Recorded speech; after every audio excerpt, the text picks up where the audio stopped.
organiser ko.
Le Coran dit, Surah 9, verset 111, Allah a acheté auprès des croyants, s'est fait céder leurs biens et leur vie en contrepartie du paradis. Alors celui qui a posé un tel acte, celui qui a fait cette déclaration solennelle, mais il va de soi qu'il y a un engagement qu'il a fait, et c'est par des actes concrets que ce dernier va certifier, va mettre en acte la déclaration qu'il a faite. Parce que l'islam n'est qu'une histoire de respect de l'engagement qu'on a fait. La shahada, mais c'est un engagement qu'on a fait d'être dans la voie droite, de choisir Allah le Très-Haut comme notre maître, mais également le prophète comme notre messager. Il va de soi que quand on fait une déclaration, ce qui va suivre, mais c'est le fait de poser des actes qui vont dans ce sens. De la même manière, le pacte d'allégeance, mais c'était pour certifier, c'était une manière de vérifier, c'était une manière d'apprécier si cette sincérité déclarée est avérée. Donc c'est pourquoi il y a eu tous ces événements dans l'islam. On se rappelle la légendaire bataille de Badr. S'il y a eu cette bataille, mais c'est parce que Allah a voulu tester, vérifier, mesurer l'engagement que les musulmans ont pris. Mais depuis cette bataille de Badr qui est terminée, le prophète, la déclaration solennelle et fracassante qu'il avait faite, c'est nous voici sortis du petit djihad pour nous engager dans la grande guerre. Nous sommes sortis de la petite guerre pour nous engager dans la grande guerre. Et donc cette grande guerre qui reste, mais c'est le fait de poser des actes qui vont dans le sens de ce qui va booster la marche de l'islam. Mais depuis lors, c'est ce que les compagnons ont fait. Ils n'ont jamais reculé devant aucune prescription du prophète Mohammed, paix et salut sur lui. Qu'il a fallu guerroyer, ils l'ont fait. S'il a fallu se priver de leurs biens et de leur vie pour l'islam, ils l'ont fait. Mais aujourd'hui, il faut poser des actes qui vont dans le même sens. L'islam ne demande plus à qui que ce soit de verser le sang de quiconque, mais au contraire de tuer les ennemis qui sont en nous. Et parmi ces ennemis, il y a l'amour des biens de ce monde. L'amour des biens de ce monde nous pousse à esquiver nos devoirs dans l'islam, nous pousse à fermer les yeux sur une responsabilité que nous avons, et c'est ce qui est en train, n'est-ce pas, d'être évacué par tous ces actes qu'on pose.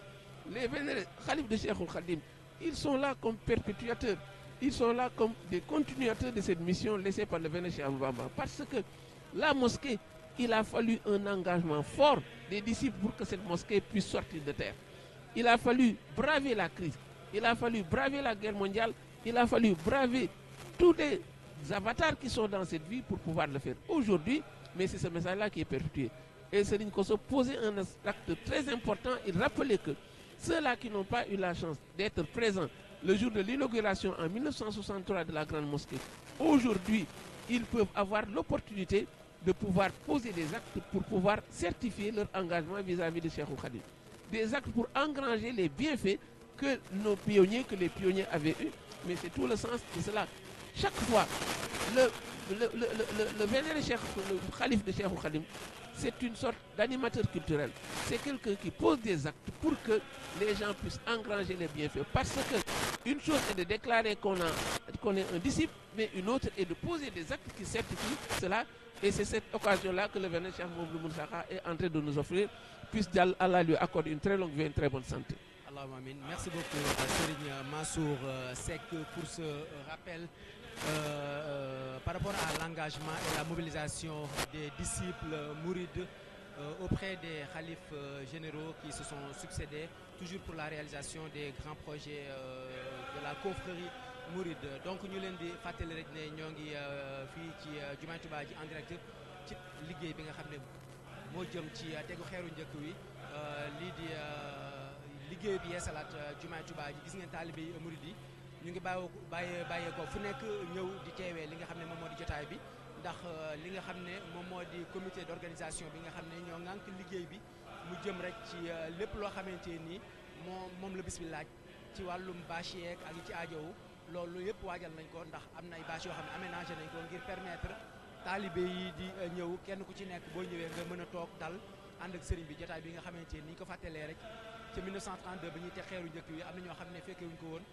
ci 1963 bi ñu inauguré jumaa ji am ñoo xam ne fekkee wuñ ko woon waaye ren ci atum 2026 bi Cheikh Mouhamadou Mountakha di xewu njëkk yeesalaat jumaa ji mu nekk bés boo xam ne ñu bëree bëri bëgguñ ko wuute ba tax na ñu bàyyi ko fu nekk ngir ñëw teewee li nga xam ne moom moo di événement bi kon Cheikh Mouhamadou Lamine ñu ñëwaat rek ci li nga xam ne moom moo jëm ci liggéey bi li nga xam ne noonu la ko xalif yi toppalante ginnaaw Cheikh Mouhamadou Fadal Mbacké ci atum 1963 bi ñu inauguré li nga xam ne moom moo di jumaa ji ginnaaw bi fi bàyyeekoo ci 1968 teewul liggéey bi dafa wéy Cheikh Abdou Lahad ñëw daal di sofaat fa ko Cheikh Abdou Mouhamadou Fadal Mbacké bàyyi woon ngir gën a yëkkatiwaat li nga xam ne moo di baar bi. waaw jërëjëf sëñ Fallou ñu sant bu baax sëñ Mansour ak sëñ Koso ci leeral yu am solo yooyu Cheikh Abdou Lahad nag liggéey yi mu def ci jumaa ji dafay liggéey yu bari te wuute mënees naa wax ne diiru mi fi nekkal sëñ Touba saa su nekk mi ngi am ay chantier yoo xamante ni mi ngi koy xàll mu jëm ci jumaa ji wax naa la sànq ne liggéey bi mu ci jëkk a liggéey mooy atum 1969 muy miir bi nga xamante ni mooy miiru jumaa ji te ca waxtaan wa dafa wax ne naalu sëñ Fall la wu mu naaloon ma di ko àggali bi loolu jàlle it gis nañu jàppukaay yi nga xamante ne moom la jumaa ji war a ittewoo moo ko doon taxaw bi loolu jàllee décoration bi nga xam ne moo nekk ci biir moo ko defar naka noonu itam ba ci sax urus bi nga xamante ni mooy or bi nekk ci barabu sëñ mag bi loolu ci taxawaayam la waaye loolu lépp nag boole ceeg nag liggéeyam yi gën a ràññeeku ci jumaa ji mënees na cee lim yokkub jumaa ji mu amoon ci atum 1987 bisub àllarba fukki fan ak juróom-ñett ci weeru mars 18 mars 1987 dëppoog juróom-ñaari fan ci weeru rajab atum junne ñeenti téeméer ak juróom-ñaar ci ati gàddaay gi bisu àllarba boobu mu yokk jumaa ji yokk boo xam ne nag day wone rek li nga wax sànq ne fu jamono toll ñu toll fa ak moom ndax màggal gi ko jiitu doonoon màggal 1986 dafa wax ci waxtaan wi bi murid dajee ne fii ci Touba naala naa fi Serigne Touba liggéey boo xam ne mi ngi jëm ci jumaa ji ak lu ko wër liggéey bi nag biñ ko xoolee daanaka milliard la li ma am lépp dinaa ko ci def digal naa ko yaakaar sëñ Touba loo am nga def ko ci loolu bi ñu ko defee ci weeru octobre la muy weeru safar ñu dem ba weeru rajab war a dëppoo mars ci la woote tegu xeer wi keroog wax na liggéey bi ñu ko xaymaa junniy million la ak juróomi téeméeri million fii may wax ak yéen junniy million daje na fi am na benn taale bu mu wax dina ko mottale kon ngeen yëg ne junniy million ak juróomi téeméer yi ñu leen waxoon daje na. muy 1 milliard 500 muy 1 milliard 500 millions. Serigne Touba mësta santaanul jum ëllëg lu mu bëgg suñu borom daf ko koy defal. kon loolu di lu am solo liggéey boobu nag bokk na ci li nga xamante ni moo ci gën a ràññeeku muy yokk gu ñu yokk jumaa ji ci fi nga xamante ne mooy wetu sow bi wetu gànnaar ak Saalum limu nit ñi nga xamante ne ñoo ci dollikuwaat bi ñu ko yokkee toll na ci junni nit ak ñaari téeméer liggéey boobu itam lu bokkal ak yokk bi am na ay ventilateur am na ay rajo am na ay xubba yoo xam ni day feeñ ci biir waaye du feeñ ci biti liggéey boobu 1987 la bu ñu nee bu 1988 ca màggal ga yàlla suñu borom dogal màggal googu dajeeg bis boo xam ne bisu àjjuma la sëñ Abdou Lahad wax ne bisu màggalkat boo xam ne dafa dajeeg àjjuma taxul mu yomb ñu moo tax ma bëggoon liggéeyu yokk boobu ñu julli ko nga xamante ne kon liggéey boobu bi ñu koy julli fekk na liggéey bi mi ngi koy àggale ci biir loolu nag ñu tegaat ci at mu wootewaat beneen liggéey boo xam ne liggéey la bu toll ci milliard dolli ko waat ci milliard ak juróomi téeméer million yi mu indi woon lépp jëmaat ci jumaa ji liggéey boobu moo waroon jëm ci yeesal barabu suñu mag bi ak itam fi ilimaan ji jullee ak daare kaami ak escalier ba ci suuf liggéey boobu moo waroon def ay kaaw yoo xam ne su ndox mi wal du dugg ci jumaa ji du génn liggéey boobu itam moo war a groupe électrogène boo xam ne automatique lay doon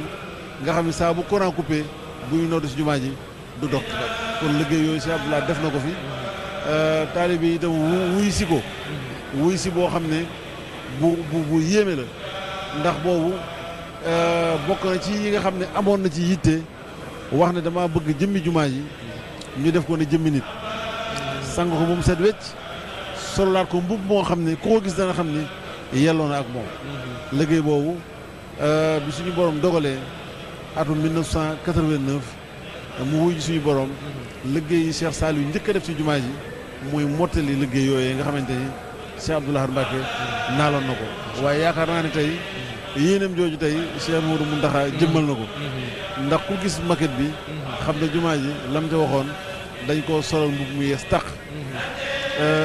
sang ko bu mu sa wecc ba mu doon loo xam ni ci la lancé yi défi boo xam ne fa mu wax ne fa la bëgg mu jëm ne dama bëgg ñu xam ne rasulullah sallallahu alayhi wa sallam day nee mu mel gannaawam lañ ko melal ma bëgg nag ñun ñi nga xam ne dañoo yaakaar sëñ Tuubaa ku dem foofu xam ne foofu rasulullah fa nekk de waaye ku ñëw fii xam ne Xaadimu Rasuul moo fi tëdd loolu nag moo indi liggéeyu yeesal yi nga xamante ni yëpp amaat na ci ginnaaw gi kon nga gis ne diggante 1968 bi mu wutoo Cheikh Mahamadou Fadal ba keroog bi mu wuj suñu borom ci atum 1989 néewaa na loo xamante ni dina toog ab diir te dema ko ci jumaa ji muy yeesalaat ko soppi ko pintiraat ko yokk li nga xam ne mooy décoration yi ba keroog bi nga xamante ni yokk na ko ci yokk bu jëkk ci lu tolloog junni nit ak ñaari téeméer mën cee dolli ko waat ñu xayma ko ci junni million ak juróomi téeméer muy 1 milliard 500 millions ci contexte boo xamante ni itam dégg nga sëñ Cheikh Bassirou Mbacké ibnu sëñ Abdou Khadre di ko wax mu dajeeg jamono yoo xam ne day fàttal rek la amoon ci crise 1932 di fàttal crise bi amoon ci guerre bi mooy li ñuy wax ajustement structurel nga xam ne boobu réew Afrique yu bari tàmbal nañu am ay jafe-jafe seen diggante banque mondiale ak FMI yi leen di lebal xaalis digal leen ñu war a wàññi liggéey yi wàññi yenn employés yi privatiser yenn sociétés yi mu doon kon ci contexte crise bi doy waar ci la Cheikh Abdoul Ahad liggéey bu am solo boobu kon muy wane rek ni Sëñ Tuubaa moom ñi ko fi nekkal xam nañ lan mooy àqam xam nañu itam lan mooy taxawaayu jumaa ji ba saa suñu bi ñëwee di ko liggéey boo xamante ne boorañee ko lay doon. macha allah jërëjëf Cheikh Mamadou Lamine ci jàngat bu am solo boobu ak leeral yi ci liggéey bu rëy bi nga xam ne Cheikh Abdoul Ahad Mbacké yàlla na ko yàlla fayal nekkoon 3e xalif général des Mourides jot na ko liggéey moom it ci barabu sell bi nga xamante ni muy jumaa Tuubaa ju mag bi nga xam ne moom la ñu fas yéene wéyal liggéey boobu rek. Sëriñ Koso mu mel ni ba léegi ni ko Baye Lamine leeralee xalif yi nga xam ne ñoom ñoo fi jot a jaar kenn ku ci nekk boo ñëwee sa yitte ba njëkk moom mooy naka ngay def ba li nga xam ne moom mooy ka nga wuutu fa mu teg li mën ko yëkkati ca kaw. waaw jërëjëf sant Fallou Baye Lamine dafa indi lu am solo loo xam ne Baye Mansour sax indaale woon na ko ci njëlbéen bi donc mooy aay bi la indi waaye sëñ Abdou Lahad dañ koo firi boo xam ne firi bu am solo la ba mu jigéenu ban mënoo xam li muy wax da ngay gis ne naka jekk njabootu Serigne Touba gi ku fi mas a ñëw soo ñëwoo liggéey bi rek yam ci da ngay indi aaya boo xamante ni dafay wane ne ab jullit ngir mu doon ab jullit faaw mu nangu ñaar mooy joxe alalam ak joxe bakkanam mooy li Baye Mansour fàtte léegi ci inna Allaaha astara minal mu'minina anfusahum wa amwaalahum bi anna lahumul janna sëñ Abdoul Ahad ci discours boobu da cee fàttali ni maanaam dem na ba waxal boppam ni moom xam na ne mbayum renam nanguwut waaye mu wane ni ndekete mbay mu nangu xol bu nangu moo ko gën kon naka jekk ñoom nii ko sëñ Muntaxa defee naka jekk ñi fi toogal sëñ Tuubaa ñëpp noonu nañ ko mën sa defee mooy bu ñu wootee liggéey bi dañ cay teg ab soññe boo xamante ni dana tax taalibe yi gën a xam ni loolee nga xam ni sunu borom may na ko sëñ Tuubaa ba noppi nga xam ni naka jekk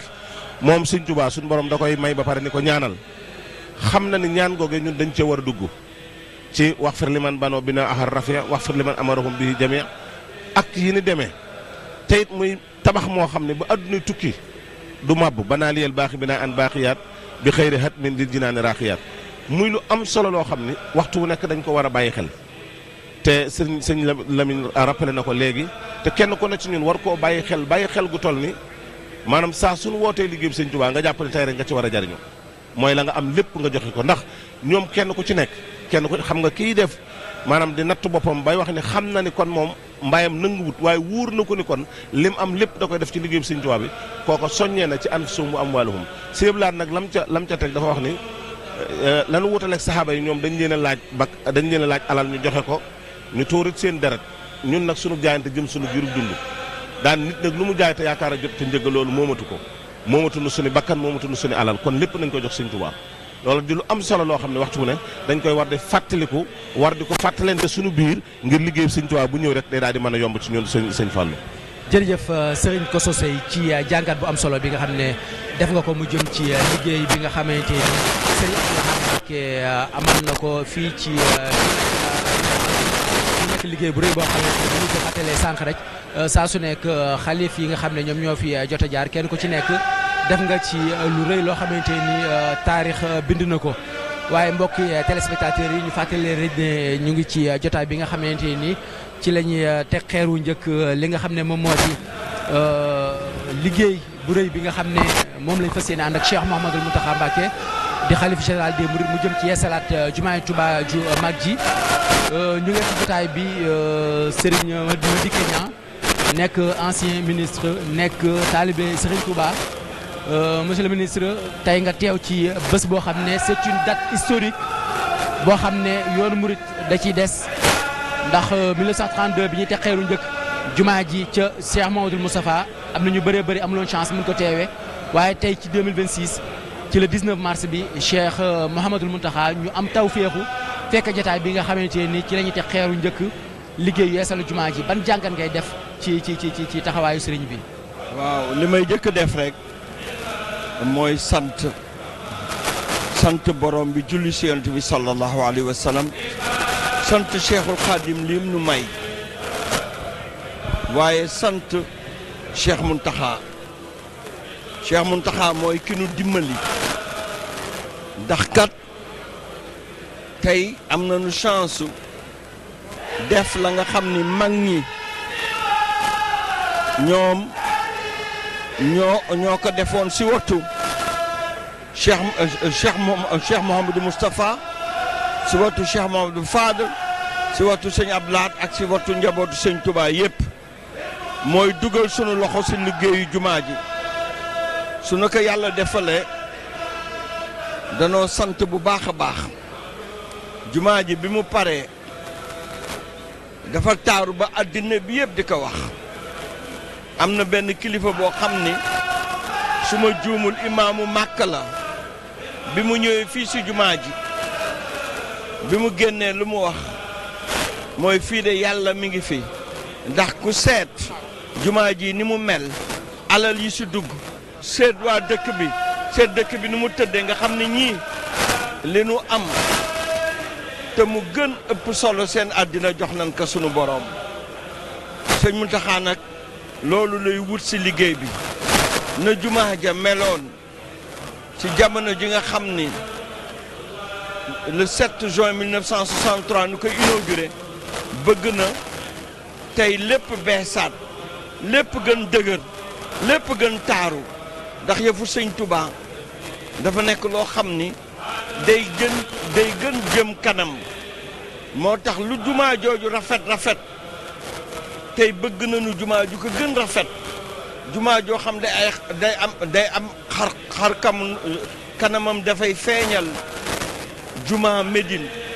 te loolu kat lu ma nekk la yonent bi sallallahu alayhi wa sallam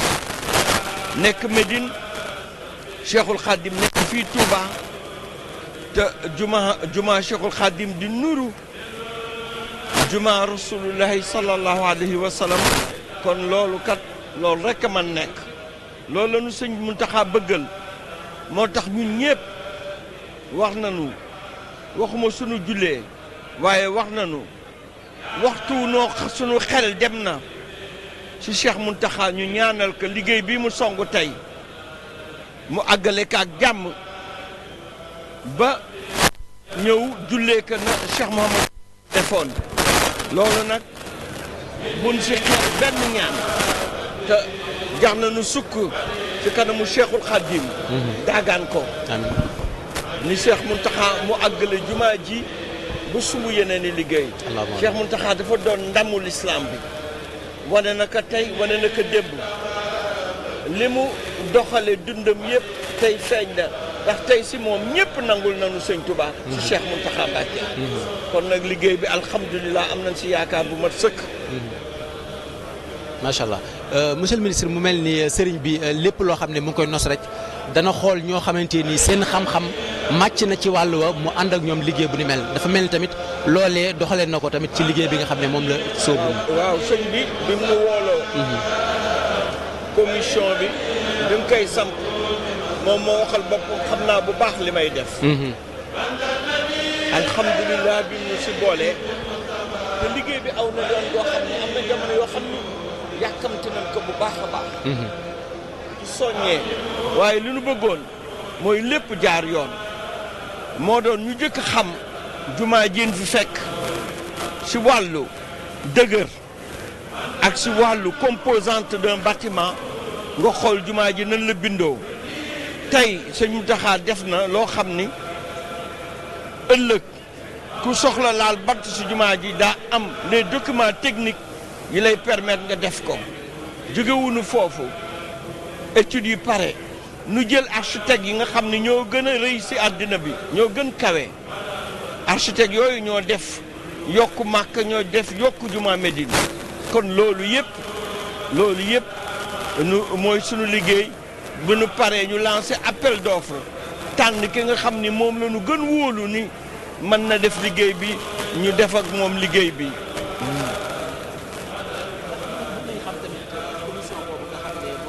sëriñ bi teg ña nga xam ne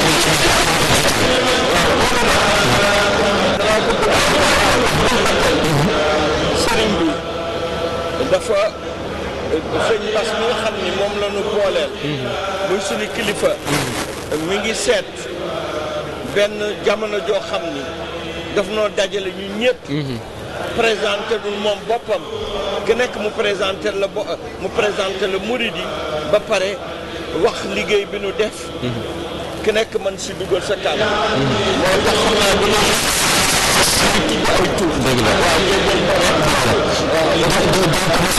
un petit rappel en français par rapport à l'analyse que vous faites de ce grand jour qui est historique, ce grand jour qui marque la pose de la première pierre des travaux de rénovation de la grande mosquée de Touba par Cheikh Mouhamadoul Mountakha. Rendre grâce à Allah. Je suis si heureux que je ne saurais décrire les sentiments qui m'animent. C'est un jour historique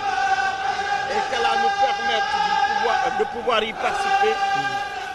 est une grâce immense. Et rendre un vibrant hommage à un homme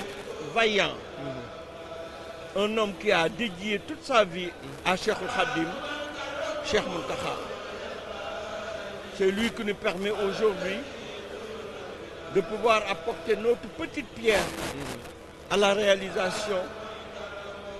des travaux de rénovation de la mosquée de Touba. Je disais tout à l'heure en Wolof que cette mosquée, le 7 juin 1963 à l'inauguration, était si belle que tout le monde disait qu'on ne pouvait pas trouver un édifice qui lui ressemble. Les choses ont continué. L'Ahad est venu faire l'extension de la mosquée. Les gens ont encore salué en disant qu'on ne saurait trouver en Afrique ou même dans les pays arabes un édifice aussi important. Pour illustrer mes propos, je vais faire intervenir une déclaration de l'imam de la mosquée de la Mecque. Quand il est venu ici, il a prié et a visité la mosquée. Quand il est sorti, il a dit personne ne douterait de la présence d'Allah dans cette belle ville. Parce que dans cette belle ville, parce que ces personnes ont donné le meilleur d'elles-mêmes à la réalisation de cette mosquée qui de loin, de par sa richesse, dépasse les réalisations en termes d'infrastructures dans cette ville. Seigneur Mountakha nous offre d'avoir une mosquée beaucoup plus moderne, une mosquée beaucoup plus sûre, mais une mosquée qui ressemble beaucoup plus à celle du prophète Mohammed sallallahu alayhi wa sallam. C'est pourquoi nous avons recruté les architectes qui ont réalisé l'extension de la Mecque, mais l'extension aussi de la mosquée de Médine. Je dis, rien ne peut aujourd'hui écarter l'idée que nous vivons, c'est-à-dire d'avoir une mosquée qui ressemble à celle de Médine. Parce que Cheikh Khadim, toute sa vie, il l'a dédié au prophète Mohammed sallallahu alayhi wa sallam. C'est tout à fait normal qu'il y ait cette belle mosquée de Médine, mais aussi cette belle mosquée de Touba qui lui ressemble énormément. Parce que Serigne Touba est quelqu'un qui a toujours marché sur les traces du prophète Mohammed sallallahu alayhi wa sallam. Merci beaucoup monsieur le ministre ci intervention bu am solo bi ñuy fàttali rek ne ci liggéey bi ci commission bi nga xam ne sëriñ bi teg na ko ci nga bokk ngir fas yéene ànd ak moom liggéey bi ñu ñaan yàlla suñu borom ñu fekkee ko jàmm ba mu àgg ak jàmm ñu àndaate ko sëriñ bi ba ca keroog ci inauguration bi. bala may terminer rek maa ngi leen di sargal bu baax liggéey bu rafet ngeen def. te liggéey bi wax dëgg yàlla yéen. jàpp leen ni si jaasi yoonu murid ngeen bokk. maa ngi ndokkeel bu baax sëñ Yuusu di ñaanal bu baax sëñ Aatu te di wax ban doon samp daayira sa université xalaatu nu woon lu mel nii xel mu rafet ak xel mu kawe mu sëñ Aatu moo tax tey lii am Hizbut Tarqiyyah agsi fi mu agsi maa ngi ndokkeel ñi ma fi fekk di sëñ Mansour Seck di sëñ Lamine Diouf di ñoo xam ni samay xarit lañu dama leen sopp ngir sëriñ bi naa fexe ba xamal leen sama bopp ndax man sëñ bi laay wut dëgg la te ku ma gis ni sëñ bi mi ngi si yow damay bëgg xamanteeg yow jël samp kóllëre sama digganteeg yow kon nag jërë ngeen jëf jërë ngeen jëf te nag ñëpp di ñaanal Cheikh Mountakha mu àggale liggéey bi jàmm allahumma amiin amiin daraja rasulullahi sallallahu alayhi wa sallam si barke Cheikhuna Ahmadul Khadim. jërëjëf monsieur le ministre Madické Niang kaddu yi am na solo rafet na lool mu jëm rek ci liggéey bu am solo bi nga xam ne moom la Cheikh Mouhamadoul Mountakha Mbacké di xalif général des Mourides daal di woote. kon mbokki téléspectateurs yi ñu fàttali rek ne ñu ngi en direct fii ci Touba Mbacké ci sowu jumaay Touba ju mag ji tey di le 19 mars 2026 muy liggéey bi nga xam ne moo jëm ci texeeru njëkk yeesal jumaay Touba ju mag ji ñu fas yéene ci ànd ak Cheikh Mouhamadoul Mountakha di xalif général des Mourides. kon mbokk yi ñu remettre antenne bi waa régie incha allahu rabbi daañu ñëwaat ci yeneen aspect yi nga xam ne moo jëm ci inauguration bi.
jërëjëf mbokki téléspectateurs yi ñu dellusiwaat rek ci plateau bi nga xam ne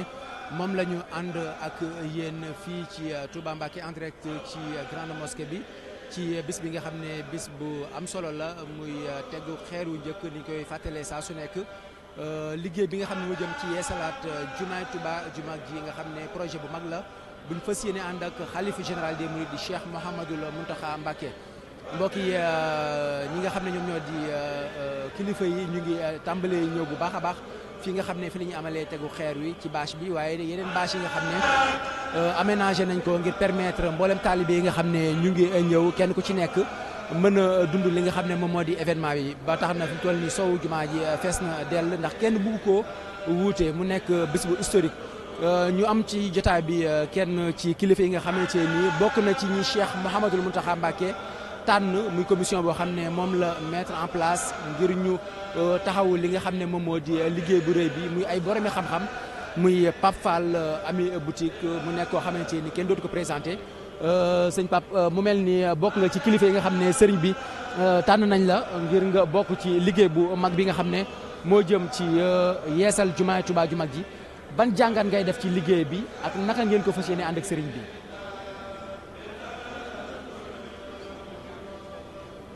ñu amul cant gu wér a wér cant goo xam ne nag ñu ngi ci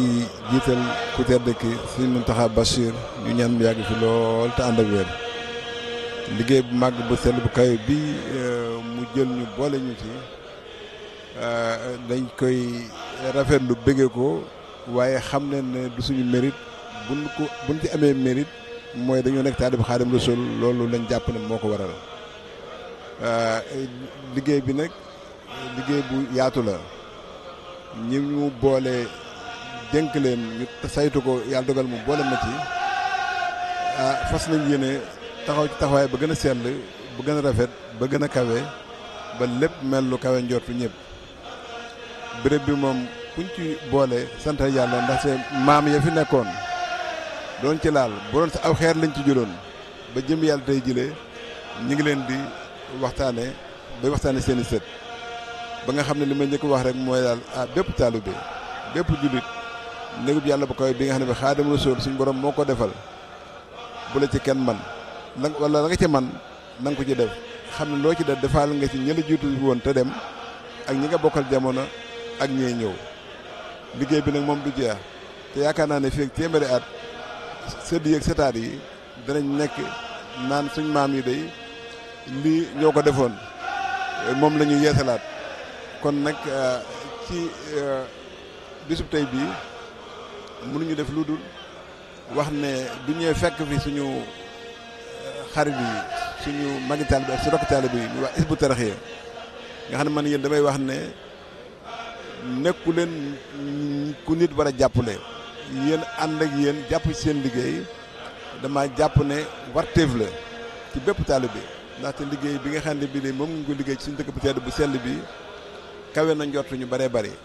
li ci yéeme mooy ay intellectuels yoo xam ne yi la daanaka li ci nekk ci biir nit yoo xam ne yi université lañ génn yor seen doctorat su mee ko takk seen digg fas yéene liggéeyal seen Touba kon ñun duñ def lu dul ñëw rek sant sëriñ bi ci li ñu boole ci liggéey bi ak son mag yi ma boole ci liggéey bi waaye nag dugg nañu ba dem bitim réew ba xoolaat ba ràññeental yu bëree bëri yoo xam ne yi moo jëm ci liggéey bi ñuy ciblé ñun ñu booleen ñoom bu ci yàlla dogalee rek ñu féex ba jublu ci yaakaar naa ne buñ noppee rek ci liggéey bi jumaa ji danañ xam ne jumaa ji dara mënu ko tax mel ni mu mel lu dul Xaadimu Rasuul mi nga xam ne bi Sëriñ Tuubaa ko defal waaye du doon jëfi nit dana jéggi dayo taar bi incha allahu rabbi ñu sant ñëpp di ñaan nag sëñ Muntaxa Basiru eggale ak jàmm lépp lu mu mébét lu mu yéen yàlla na ko yàlla def ak njabootu Xaadimu Rasuul gépp nag ñun day suñu maam yi dañoo amul lu dul Touba man bokk naa ci waa kër Cheikh Ibrahima Sall Jasaaka bokk naa ci waa kër Abdoulaye Diaw mi rakki sëñ Lat Diaw Paxa ba nga xam ne fii luñ fiy liggéey man maa war a nekk ki ñu war a sëf lépp ndax sama maam yi dañoo nangu woon a sëfoo lépp ngir yoon wi rek moo leen ñoroon ku ne xam ne Cheikh Ibrahima Sall li mel ci yoon wi ab sëtam bu liggéey ci liggéey bi dafa am xéewal rek waaye moom la jël liggéey ngir askan wi moom liggéeyoon na ko ba noppi kon nag dañuy ñaan rek niñ ci duggee nii mu egg ne jàmm di wax ne itam tey ji sax waa Kër Ibra Sarr yi ci Aynu Rahmat yi ñoom ña nga ne ginnaaw lii tey ji la ñuy def ñëw itam seen tàmbali liggéeyu yeesalaat aynu te bëgg mu dëppoog melokaanu jumaa ji te loolu itam ñun su meeku nañ dugg ci te fas nañ ci dem ba jeex ci tàkk incha allah rabbi di dellu ñaan rek taalib bi yëpp rek yàlla wéral leen guddal seen fan barkeel leen ñu ànd soobu ci liggéey bi bennoo nañ bennoo nag bennoo rek ay lépp bennoo mooy doole jërë ngeen jëf ñëpp bennoo ne ci ginnaaw xalif seen xaal day murit ñu ànd di ay taalibe liggéeyal Serigne Touba jërë ngeen jëf. ci intervention bu am solo bi rek ñu fàttali rek ne bokk na ci ñi nga xam ne Cheikh Mouhamadul Mountakha di xalif général des Mourides tànn na leen ngir boole leen ci commission bi nga xam ne ñoom la fas yéene àndal li nga xam ne moom moo di liggéey bu sell bi xam naa rek ñu bala nga dem ci liggéey bi nga wéyale li nga xam ne moom moo jëm ci teewlu jotaay bi ñu wéyal la ci li nga xam ne moom moo di waxtaan wi ñu jébbalaat kàddu gi Serigne Mansour Seck Baye Mansour mu mel ni am na ñu fiy jote intervenir ñu bëree bëri ñoo xamante ni ñu remettre la parole bi pour que vous nous fassiez un petit résumé, un petit rappel par rapport aux différentes interventions. Merci Serigne Fallou. Vous l'avez dit, il y a eu des interventions. D'abord, Maître Madi Kenyan, qui fait partie de ce staff qui a été choisi par le Khalif pour mener à bien ses travaux. Nous avons entendu également Serigne Pafal Ami Boutique, qui a également intervenu pour dire son mot. Et le maître mot pour tous, mais c'est de rendre grâce à Dieu. Et évidemment rendre grâce à Dieu d'avoir été coopté par le Khalif pour diriger cette œuvre prestigieuse, parce que évidemment ce n'était pas donné d'avance. Donc il faut rendre grâce à Dieu pour tout ceci, mais je m'en vais rappeler quelques aspects des orientations sur lesquelles peut-être je vais revenir. Ce sont des orientations qui avaient été faites par le Vénéchal Abdou Lahad, qui montraient que mener les travaux demande de le faire conformément à cet esprit qui voudrait que qu'on sache que le prophète, tout ce qui a été fait comme rénovation pour édifier son mausolée, mais ça s'est fait derrière lui, après lui. Donc nous également qui sommes venus bien après Cheikhoul Khadim, mais nous avons le devoir de faire la même chose, nous ne devons pas faire moins. Il a montré également que le défi, c'est de montrer que quand celui qui arrive auprès du tombeau du vénéré prophète, qu'il sache que voici Mohamed Rasulullah, mais quand il vient à Touba, qu'il sache que voici Khadim Rasulullah. Donc ça veut dire qu'il y a une émulation qu'il a voulu créer, et c'est également ce qui va marcher pendant toutes ces années. Mais je vais rendre la parole à un invité, ensuite je vais revenir sur cet aspect-là, Inch'Allah. Machallah, jërëjëf Serigne Mansour Seck ci fàttali googu ci kàllaamay nasaraan jëm rek ci liggéey bi nga xam ne moom la ñu ànd. xam naa dañu amaat keneen kilifa ci plateau bi mu Serigne Djili Niang dañuy bàyyi rek sëñ Koso mu seq ak moom waxtaan woo xamante ni day jëm ci laaj ak tontu bisimilah sëñ Koso. ok jërëjëf sëñ Fallou ñu ngi lay sant bu baax di la gërëm di sant bu baax Baye Mansour macha allah kàddu yi am na solo ak mboolem kilifa yu tedd yi nga xam ne ñoom ñëpp jaar nañ fi te ñu wax ko léegi mu am solo leel mu mel ni baat boobu nga xam ne moo nu boole te naka jekk Serigne Touba daan ko ñaan te suñu borom may ko ko. muy yaa rabbi ij'alni muridina maan fiis nikal asini wa samlañ maa te loolu ku ne xam na ni mooy wa'tasimu bi hablillahi jamii'an wala tafarraqu te booloo googu mooy tax lépp duñ song man ko mooy taxit ñu moom suñu bopp tàmbalee wan ko ci ñaar fukk ak juróom-ñett ba nga xamante ni moo sotti loon jumaa ji ba nga xamante ni Cheikh Moudou Sa bi mu ñëwee loolu la continuer ba ci Cheikh Mouhamadul Mountakha mi nga xam ne ni ma ko waxee saa su ne kenn ku ne bi mu ko wootee yàkkamte gi nga yàkkamte ci sa mbir dem ci liggéey Sëñ Tuubaa ndax day woote boo xam ne nag xaas lañ ci am nu ndaw ñi nga xam ne fekkiwun woon jamonoy Sëñ Mourou Moussa wala fekkiwun sax jamonoy Cheikh Modou Fadal muy tawféex ju rëy rëy sëñ Jili Ñang wax nga ko léegi muy suñu naataango macha allah di jàmbaar sëñ Jili mel ni xëy na lu ci bare bare tey yow bokk nga ci ñi nga xam ne da ngeen di topp archives yi tey bis bu mel nii bu dikkee ana lan la lay fàttali ci bi nga xamante ni jumaa ji tàmbali nañ koo liggéey ba tey ak ñi nga xam ni noonu ko Cheikh Mamadou Mountakha yeesalawaat ci mboolem adduna bépp rawatina fépp foo xam ne ab taalibe bi ma nga fa. waa kañ jërëjëf. aouzubillah bismillah wasalaatu wasalaam ala rasulillah. sëñ Koso jërëjëf Cheikh Mamadou Mansour ñu ngi lay sant ci turu taalibe yi nga xam ne yu bare bare yoo xam ne doo leen gis waaye wër na àddina bi ci liggéey bu rafet bi nga xam ne yéen a ngi koy liggéey rawatina ci weeru koor wi. cant googu nag bu ma ko jëmalee ci yow jaar na ci sëñ Koso jaar ci sëñ Fallou mi ñoom sëñ Mouhamadou Lamine ak mboolem ñi nga xam ne ñooy les hommes de l'ombre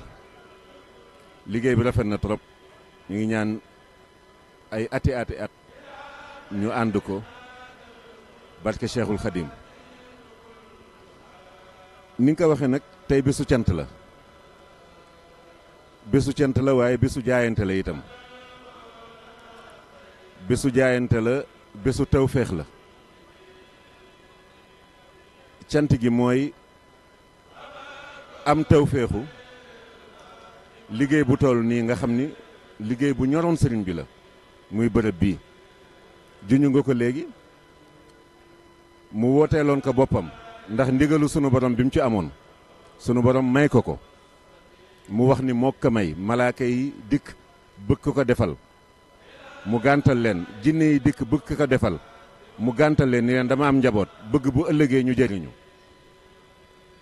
waaw xam naa ñu ñaan la rek quelques minutes rek daa mel ni Serigne Abdou Samane Mbacké moom Serigne Souhaïbou day intervenir actuellement en direct ñu dem rek waaw ñu dem jël ko rek après ñëwaat ci. kon nag yooyu mu wax yépp ci Ramadan bu yàlla dogalee liggéey bi ñu doon ko saytu ba mu noppi ba war koo tàmbali mu tolloog jeexiiti Ramadan day andiwaat bayit yooyu ak li sëñ bi wax ci Ramadan te dane suñ borom dama bette ci Ramadan ci kun fayakoon fajaani bi Ramadan al akrami bikun wa bismil azimi al azami la gaañu baax yëpp doon wut mu xañ leen jàmm ñu di ko wut ci seen borom moom Ramadan la ko suñ borom bette jox ko muy ismullahi al azam ak kun fayakoon kon nag bu sëñ bi dàkkee Ramadan te sëñ bi ne sax Ramadan sirriya mooy sama secret kon nag murid yëpp war nañoo rafet njort te xam ne lii pajuk aajug murid yëpp la kon nag noo ngi fas ci bis bi di ci fasaalin murid yi ñëw ak yi ñëwut yi bëggoon a ñëw te mënuñoo ñëw ak fuñ mën a ne mu mel ne teew nañ ci bis bii di ñaan murid yëpp na ñu maase genn ñaan rek mooy ñaanal Sëñ Muntaxa mu yàgg fi ba mottali liggéeyam bii ba naalaat yeneen i liggéey ci darajey Sëñ Tuubaa jërëjëf atu murid la di Serigne Abdou Samad Mbacké mu Serigne Souhaïbou di jëwriñu As-Samadiyya TV kon ginnaaw kàddu yooyu day mel ne damay jël njabootu ko baax a baax comme niñ ko waxee woon léegi rek Serigne Abdou Samad Mbacké moom Serigne Souhaïbou bu moo doon àddu noonu macha allah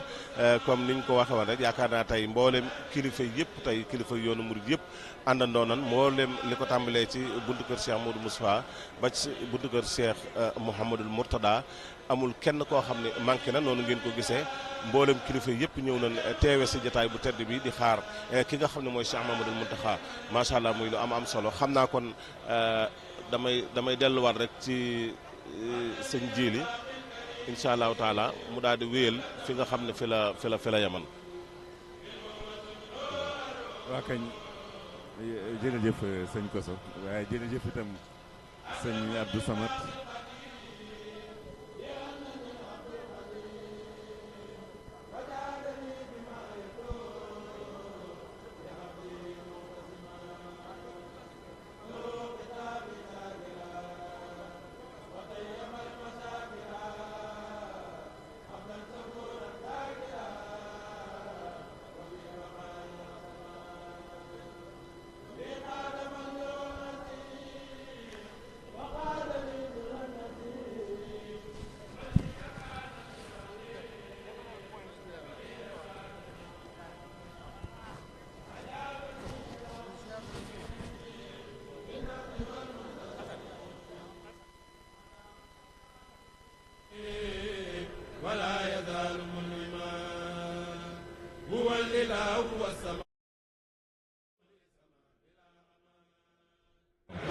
mu nekk mbégte mu ñëw ànd ak Serigne Moustapha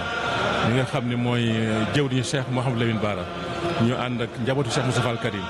sëñ Cheikh Gaynde ak sëñ Cheikh Aliou ak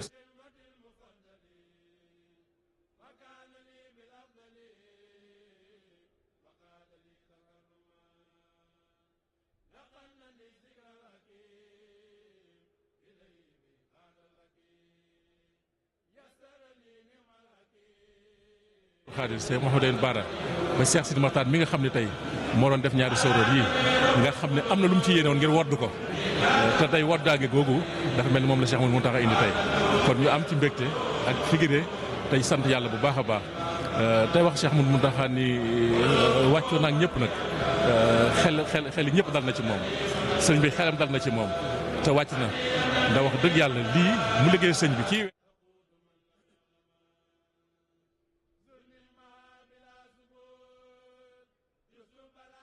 lu am solo la li ma tëjee rek mooy la Moussa Ka waxoon sëñ Touba wàccul ndamul la gël te seen te xam ni nga saa di xar bi Cheikh Moustapha foofu rek la nekk ñu ngi sant yàlla bu baax. fekkee ko ñu ngi sant yàlla bu baax tey ñaan yàlla kenn bañ cee manqué tey soññi taalibe yi.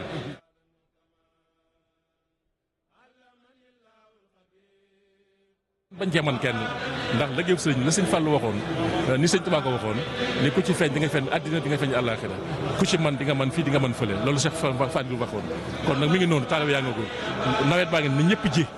na ñëpp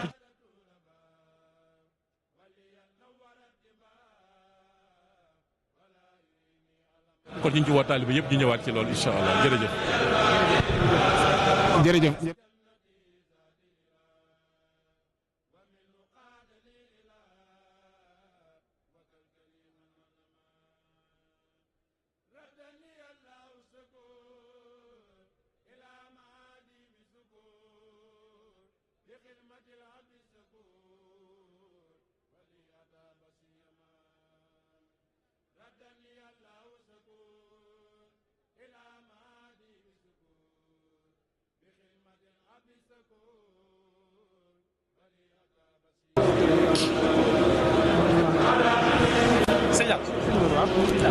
ginnaaw kàddu yooyu tukkee ci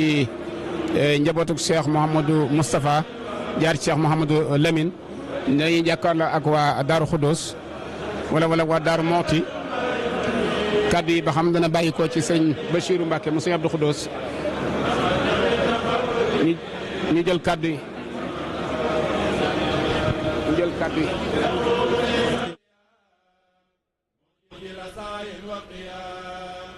وفوق عيني قيام عند قديم القدماء وجاني ابن ربيع مزادئا عن المبيع عسى لباقي سيربو لم يمني وسلما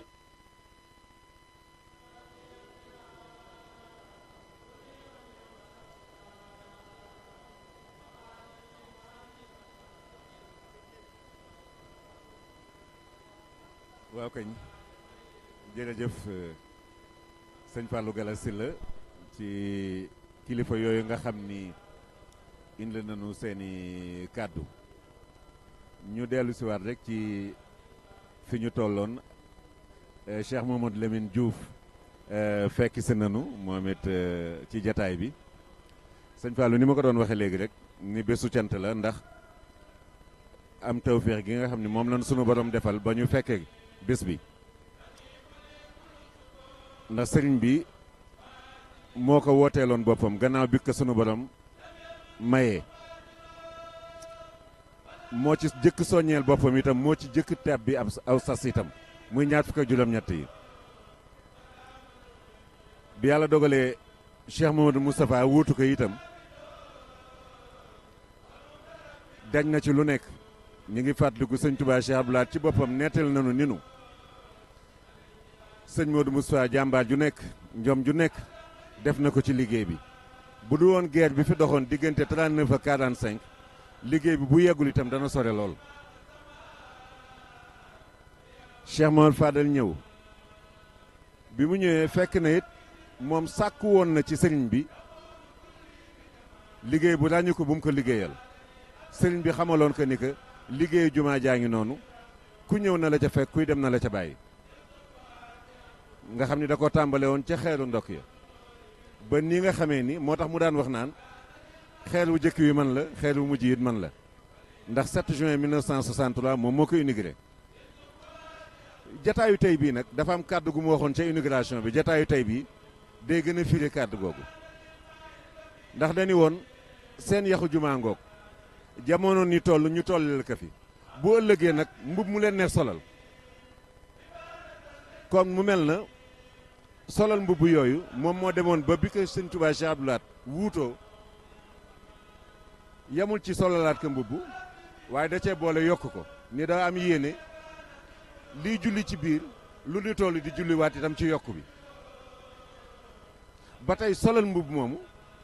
moom moo waral bi fi Cheikh Abdoul Khadir nekkee fekk sëñ Abdou Lahad laajte na sax lu war a dem ci bërëb bi ndax dañu woon dama bëgg ku jógeeti ci madinatul munawwara ci rasulullahi sallallahu alayhi wa sallam boo ñëwee ci bërëbam bi xam ne mooy xaadimu rasul ba lu mat 700 millions daje woon ca waaye sëñ Abdou Khadir gannaaw xamoon na ni liggéey bi da koo bokkoon ak sëñ Abdou Lahad loolu bi mu ñëwee rek dañu nan ko yóot sëñ Saliou kon moom xamoon na ni transition bu gàtt lay doon sëñ Saliou bi mu ñëwee gën a firndeel solalaat mbubb moomu gis ngeen ni mu ko yeesalaate solal ko beneen mbubb bërëbu sëñ mag bi itam ni mu ko liggéeyee liggéey boobu moo fi nekk ba bi nga xamee ni ki ko jëkk wuutu ci sët yi muy Cheikh Mamadou Lamine Bara moom it la sëñ Abdou Lahad junjoon rek moom la daal di wax dañuy daal ku jëmati ci jumaa ji daal sa xel du warul dem fenn lu dul Madina Munawwara gis ngeen esplanade beeg mbedd yi jëm ci jumaa jeeg di jóge ci penc yeeg yëpp mu daal ciy taxaw sëñ Sidil Muxtaar ñëw gannaaw sëñ Tuubaa dañu woon wajal bii daariya kal Madina barakatan wa kaabatan masona te Madina gis nañ ni mu tàmbalee woon ci benn sooroor noonu lay yokkoo ba tey ji yaakaar naa ni mi ngi ci fukk ak benn wala fukk ak ñaari sooroor moom mu daal di ñëw indi ñaari sooroor yi def ci lu mat juróomi milliards lii may historique bi yëpp xam naa ñu bare xam nañ ko sax waaye li ma ci jublu rek mooy tawféex gi nga xam ni am nañ ko ci fekkewuñu woon ñi nga xam ne fekkewuñu woon yee ba seen ñaq dem ci yàlla defal nu tawféex sëñ Muntaxa woote waat liggéey boo xam ne dana doy na yee ñu fekke ko kon war nañu jaayanteeg sëñ Tuubaa ba luñ ci mën ak luñ ci mënul yëpp ñu def ko ñu déglu Cheikh Mamadou Lamine ba ca kanam. jërëjëf Serigne Djily Niang xam naa rek ñu jox kàddu gi Serigne Mamadou Lamine ndax fi mu toll daa mel ni ñu gis convoi Serigne bi mu Cheikh Mamadou Mountakha mi ngi jege si. waaw jërëjëf sëñ Fallou ñi sant bu baax sëñ Djily mu ñëw rek ci taxawaay yu am solo te ràññeeku yoo xamante ni Serigne Touba waxoon na ko ci jumaa ji ndax bu ñu fàtte ne jumaa ji bi Serigne Touba di sañ ci dëkk bii di Touba ci xaama wasasin dëppoo ak atum 1888 bokk na ci li mu doon ñaan suñu borom jumaa ji soo demee ci Matlabul Fawzayni diñ ci fekk muy ñaan suñu borom jumaa ji di ñaanal ñiy tabax liggéey bi ak ku leen ci jox ndigal ak ku leen ci mës a jàppale ngir suñu borom jéggal leen seen bakkaar tey ak seen bakkaar yu ëllëg waxfir liman banaw binaa rafian waxfir liman amarahum bihi jamia wali jamihi man aanahum ala binaa ihlazi bi fadli kantala loolu nag day firndeel lii sëñ Djily wax léegi kon tey képp koo xam ne neewoon nga su ma fekke woon carrière bi su ma fekke woon raay bi su ma fekke woon yanu ciment yi su ma fekkee woon bi ñuy sànnante palaat yi ndax jumaa ji toll ñu liggéey ko ba sorol bi yegg 86 mètres te gisoo fi grue gisoo fi benn engin boo xamante ne fii la jamono toll da lay woon kon Pastef ak sacrifice bi nga xam ne murid yi def nañ ko ñooñu nag lañ ci amoon te bëggoon ko ci moom la ñu sëñ Touba defalaat ubbil ñu tawféexi buntu boobu ñu am ko ci teewaay Cheikh Mamadou Mountakha muy liggéey boo xamante ni it Cheikh Mamadou Fadal wax na ni guddi gi ko suñu borom may sëñ Touba ci géej gi la ko fekk nee na boobu jinne yi ak malaayika yi fekk nañ ko fa ne ko dañu ko bëgg nga wax ñu foo bëgg ñu liggéeyal la ko ci waru su yaaxoot ak noo ko bëggee nee na sëñ Touba ne leen gàntal leen rek ne leen damaa amul njaboot te damaa bëgg ñëpp jariñu ci kon ñun sëñ Touba bàyyi nañu xel ubbil nañu buntu won nañu itam yoon wuy tax ñu mën a góorgóorlu ak luy tax ñu mën a am tawfeex ci liggéey bi moo tax it ginnaaw Cheikh Abdoul Ahad bi mu ñëwee yokk ko lu tolloog junni nit ak ñaari téeméer mën cee dolli ko waat mu yokk ko ci wet yëpp noonu it la Cheikh Saliou Mbacké bi mu ñëwee moom mottali naal yooyu nga xamante ni Cheikh Abdoul Ahad amoon na ko ci ndax bu ñu fàtte ni Cheikh Abdoul Ahad dafa doon jumaa yi damaa bëgg ñu def ko ne jëmmi nit sang ko ba mu set wecc sololaat ko mbubb moo xam ne ku ko gis dana xam ne yelloo naak moom loolu moo indi marbre bi ci soroor yi moo indi liggéey yëpp ba tapis yi nga xamante ni ci atum 1992 keroog bi Cheikh Saliou Mbacké di wax benn fanu rajab la jàpp ne tapis yi nga xamante ni waa Darou Salam jëndoon nañ ko ñu laal ko ci jumaa ji xayma woon ko jamono yooyu ci juróom-benn fukki million ak ñett liggéey bi nag di dox ba ñu dem ba atum 2006 mu dolliwaat ci liggéey yoo xam ne yu ràññeeku la yoo xam ne du plomberie du étanchéité du électricité du sonorisation du lenn loo xam ne mooy tax jumaa ji ñu yokk ko fonctionnalité mu def ko ba suñu borom dogal liggéey boobu àgg ba ni ci Cheikh Sidi Mokhtar dollee ñaari soror yi Cheikh Mouhamadou Bara nag dafa am soññe bu am solo bu mu wax te seen jili fàttaliku léegi day wax ne Madinatul Munawwar ña fa nekk bokk ñoo Yonent bi sallallahu alayhi wasallam dara te ñun sëñ Tuubaa mi ne fii dañoo bokk moom lépp ba noppi wëlbatiku yaakaar ko kon nag ku dem foofu xam ne Rasulullah moo tëdd fii waaye ku ñëw fii xam ne Xaadimu Rasuul moo tëdd fii te yaakaar naa ni loolu tey ku xool plan 3D bi xool maquette bi gis ne yéene yooyu kilifa yëpp amoon dara ci Cheikh Mouhamadou Moustapha ba ci Cheikh Sidi Mokhtar Cheikh Mouhamadou Mountakha tey moom la jëmmal muy jumaa ju ràññeeku ci fànn yëpp ci rafetaay bi ci taar bi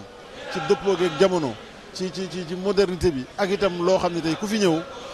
la Sëriñ Abdou Lahad waxoon di nga gis loo xamante ni dina la ko woon te kanam la jëm incha allah ba keroog la mu waxoon rek wajhal bihi daariya kal madina barakatan war kahabatan musoona loolu Sëriñ Tuubaa ñaanoon gis nañu loo xamante ni tàmbali naa feeñ ci loolu. Diouf ci kàddu yu am solo yi nga xamante ni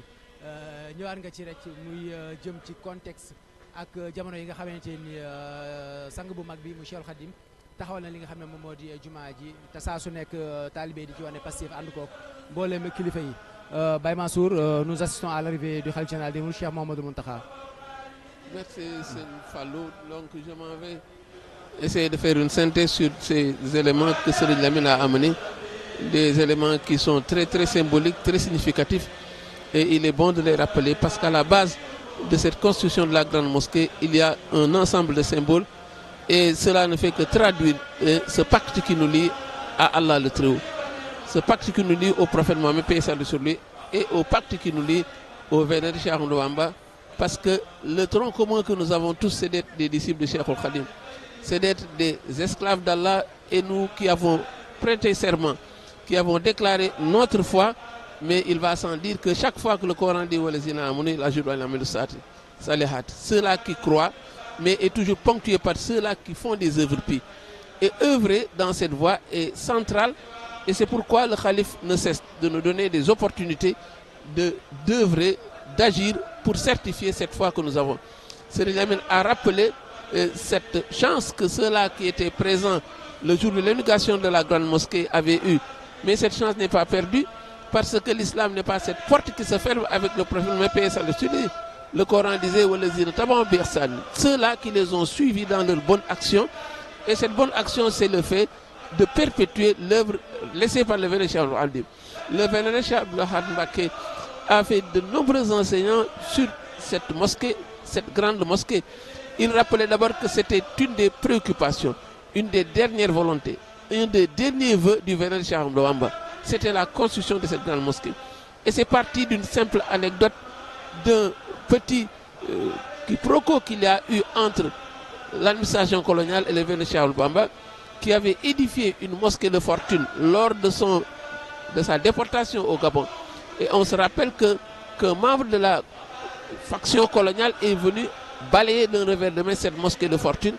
et Allah, n'est-ce pas, dans sa science, lui a rétribué cette grande mosquée, deux mosquées, celle de Diourbel et celle de Touba. Donc ça veut dire qu'à la base, il y a cette volonté d'acquérir ou bien d'accéder à ce vœu de Cheikh Khadim. C'est pourquoi tous ces khalifs, s'ils ont un agenda commun, s'il y a un point sur lequel tous se rebutent, c'est bien cette construction de la grande mosquée de Touba. Et c'est le vénéré Cheikh Abdoul Ahad Mbacké également qui nous faisait un rappel très fort, montrant que c'est vrai que la mosquée Médine, le tombeau du prophète, son sépulcre, il a été élevé à un standing tel que aujourd'hui, quand on vient à Médine, on saura que c'est celui qui est là couché, c'est le vénéré Mohammed Rasulullah. Mais également, ayons l'ambition, ayons la détermination d'édifier également à Touba quelque chose qui montrera que celui qui est là couché est le serviteur privilégié du prophète Mohammed Rasulullah Khadim Rasoul. Donc ça, c'est une ambition véritable, c'est un vœu très fort. Le cheikh également a montré que on doit faire en sorte de retenir cet enseignement. C'est de savoir que cette œuvre sur la mosquée n'est jamais terminée. C'est une œuvre ad vitam. C'est une œuvre qui continue. Tant qu'il y a de la vie, il y a à œuvrer pour la mosquée. C'est pourquoi il y a une ambition pour l'élever selon le standing du temps. Il faut toujours faire en sorte de mettre devant nous cette image qui a été convoquée par le cheikh Abdoulaye. Il disait que on doit faire en sorte d'habiller cette mosquée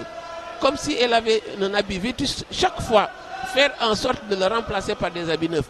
Le remplacer par des habits neufs, c'est faire des rénovations. Lui, il en a fait. Mais également, il a donné l'exemple. La pédagogie par l'exemple, c'est une chose qui est centrale dans l'islam. C'est une chose qui est centrale dans le bouddhisme. Parce qu'il avait dit que, quand j'ai fait les estimations, on m'a dit que le coût s'estimait à 1,5 milliard. Mais tout ce que j'ai entre les mains, tout ce que je possède, je vais l'investir dans cette mosquée. Mais c'est ce que les gens ont fait et la parole a été bien suivie. C'est pourquoi cela nous vaut également cet aspect-là, Serigne Fallou.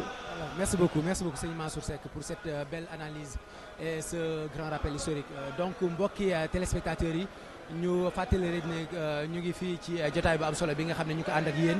ngeen gis ci image yi Cheikh Mouhamadoul Mountakha Mbacké di xalif général des Mourides jamono bi mi ngi dugg si fi nga xam ne moom moo di ci bâche bi nga xam ne fi la ñuy amalee tegu xeer wi mu nekk nag mbooloo mu takku moo xamante ni gis ngeen convoi Serigne bi mi ak si mbooloo mi nga xam ne bëri nañ lool. nga xam ne taalibe yi fu ne lañ bàyyi ko ngir rek bëgguñu bis bi rëcc leen mu nekk lu am solo loo xamante ni kenn ku ci nekk ni ñu ko waxee ci njëlbeen ga am na ay date yoo xamante ni fekke woo ko rëcc na la waaye bii mu 2026 bii bëggoo mu rëcc la ndax bëgg nga ci taarix buñ koy nettaliwaat nga ne 2026 Cheikh Mouhamadou Mountakha ba ñuy teg xeeru jumaay ji ci yeesal ba teewoon naa ko moo tax taalibe yi fu ne lañ bàyyi ko ngir ñëw teewee li nga xam ne moom moo di jotaay bi loolu moo waral fi mu toll nii sëriñ bi oto bi sax ngir mu dugg yaakaar naa takk der nag ñu ci def liggéey bu am solo ànd ko waa sécurité gis nañ aussi ci image yi sànq ki nga xam ne moom moo di le ministre de l'intérieur bu Sénégal muy maître Bamba Cissé ànd na une délégation ñu ñëw teewal fi état bu Sénégal ci li nga xam ne moom moo di liggéey bi sëñ Jili mu mel ni loolu day wanewaat ne saa su nekk liggéeyu Cheikhul Khadim bi amul tànk ginnaaw tànk kanam la am toujours liggéey bi moom day gën a jëm kanam rek day gën a dem ci kaw. waaw jërëjëf sëñ Fallou liggéey bi day gën a jëm kanam. ni nga xam ni noonu la ko Cheikh Mamadou Lamine tënke léegi ak Cheikh Mamadou Mansour nga xam ni sëriñ bi ko sunu borom maye itam dafa am leneen lu mu ko ci jagleel loo xam ne barewul ñu ko am ndax ba tey sëñ bi moo ni banaaniyal baax yi bi naa an baaxiya bi xayri hadmin lil jinaani laaxiya xam nga kon lu mel noonu boo ko amee yeesal gi da ci jaadu ndax tabax boo xam ni ba àjjana daf fiy nekk tabax bu fii sax lay doon faaw sunu këru bopp yi sax yenn saa yi dañ koy yeesal rawatina nag néegu sunu borom gis ngeen ni nga xamee ni noonu la ko royee ci yonent bi sallallahu alayhi wa sallam boo fa demee mosoo ñëw Touba boo fa jógee boo ñëwee ni jumaa ji bindoo ak fi bërëbam bi nekk ak boo demee Madina fa bërëbu sallallahu alayhi wa sallam nekk même plan la day mel na ñi doon liggéey jumaa ji nañu yokke woon masjidi rasul sallallahu alayhi wa sallam nga xam ni néegam la woon muy bërëb bee mu nekk nii tey ji jumaa ji jàkka ji dend ak moom jumaa jooju mooy yokku ba position bi mu am tey fii itam boo dellusiwaatee ci taarix fii mu nekk tey ji néegam la woon kërub Tuubaa gi fii moo doon néegam sëñ bu mag bi ñu indi jumaa ji gis nga sësale ko ci moom di ko yokk ba mu mel na dañoo jël plan ba ne woon Madina indi ko fii kon loolu yëpp rek cofeel gi mu amoon ci sallallahu alayhi wa sallam ak ni sunu borom dëppalee seen mbir ba daanaka rek lu la rëccoon lu la rawoon ci yonent bi sallallahu alayhi wa sallam mën nga ko dabu ci sëñ Tuubaa kon yàlla nañ ko sunu borom doolee fayal bu baax a baax waaye bis bii daal historique la waaye nag ñu fexe ba lenn bañ noo dal li Cheikh Samba Diarra di mbay daa doon wax naan fekke ju mel na wuute mooy fekke jamono yi ngir te sooy du def lu dul xoolee na looy di wéy te xamtul fu mu jëm loolu li koy waral mooy fekke lu mel nii te sa dara demu ci kon ñun ñëpp nañu góorgóorlu bu baax a baax ba lépp lu ñu mën ni mu ko waxee woon sànq ak lu ñu mënul te xam ni sëñ Touba Cheikh Abdoulaye newoon nañu sëñ Touba boo ko defalee loo mën mu defal la loo mënul boo ko defalee loo mënul mu defal la lu la jomb ku nekk xam nga ni sëñ Mountakha woote liggéey bii mu woote nga xam ni milliards yi kenn xamul na mu toll kon daa bëgg ñu jéem a defal sëñ Touba lu ñu mënul bu ko defee daa ñu am lu ñu jomb sëñ Fall. muy kàddu yu am solo Serigne Djily Niang ñu fàttali rek ne ni ñu ko waxee sànq rek Serigne bi mi ngi dugg si ci bâche bi fi nga xam ne fi la ñuy amalee tegu xeer wi ci teewaay nag mboolem kilifa yi mboolem jabaru Serigne Touba yi muy ay rakam ñëpp a ngi toog di ko xaar kenn ku ci nekk ñëw ngir bëgg a teewee li nga xam ne moom moo di jotaay bu am solo bi. Cheikh Mouhamadou Lamine mu mel ni ni ñu ko leeralee sànq fàttali nga taarix bi waaye mu mel ni Cheikh Mouhamadoul Mountakha aussi ñi nga xam ne ñoom ñoo di taalibe yi ñoom it wuy si nañ ko bi mu wootee ci liggéey bi keroog ba nga xamee ne bëgg naa taxaw liggéey bi nga xam ne ni mu ko fàttalee lu ko Cheikhul Khadim digal la taalibe yi tamit wuy si nañ ko fas yéene ànd ak moom ci mboolem buntu kër yi rek kenn ku ci nekk mboolem daara yi mboolem daayira yi ñëw ngir fas yéene ànd ak moom liggéey boobu. démb moo amaat tey jii ndax nii mu ko defee ak jëmmam ju tedd ji agsi ci biir Cheikh Cheikhul Khadim noonu la ko defee woon kenn ku ne mi ngi fàttaliku keroog bi ñuy teg xeeru jumaay njaareem moom Cheikhul Khadim moo ñëwal boppam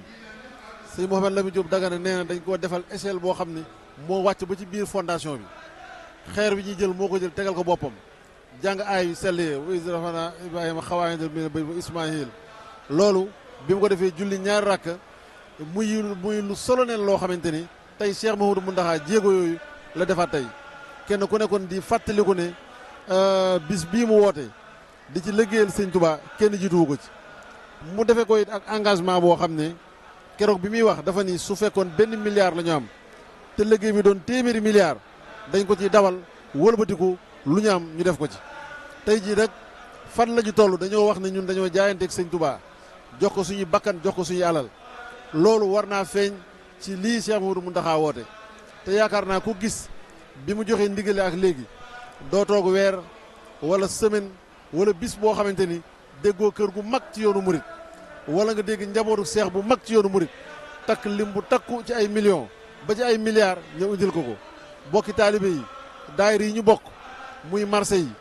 muy koñ yi muy fédération yi kër sëñ Touba yi national international kenn ku ci ne sa jëf mi ngi teew bi mu wootee liggéey bi démb ak tey am na murit yoo xam ne nee nañu ñoom dara jarul leen sëñ bi teg xeer bi te seen addiye dugul ci liggéey bi kon nag ñu xam ne sëñ Abdoulaye dafa am lu mu waxoon dafa ne woon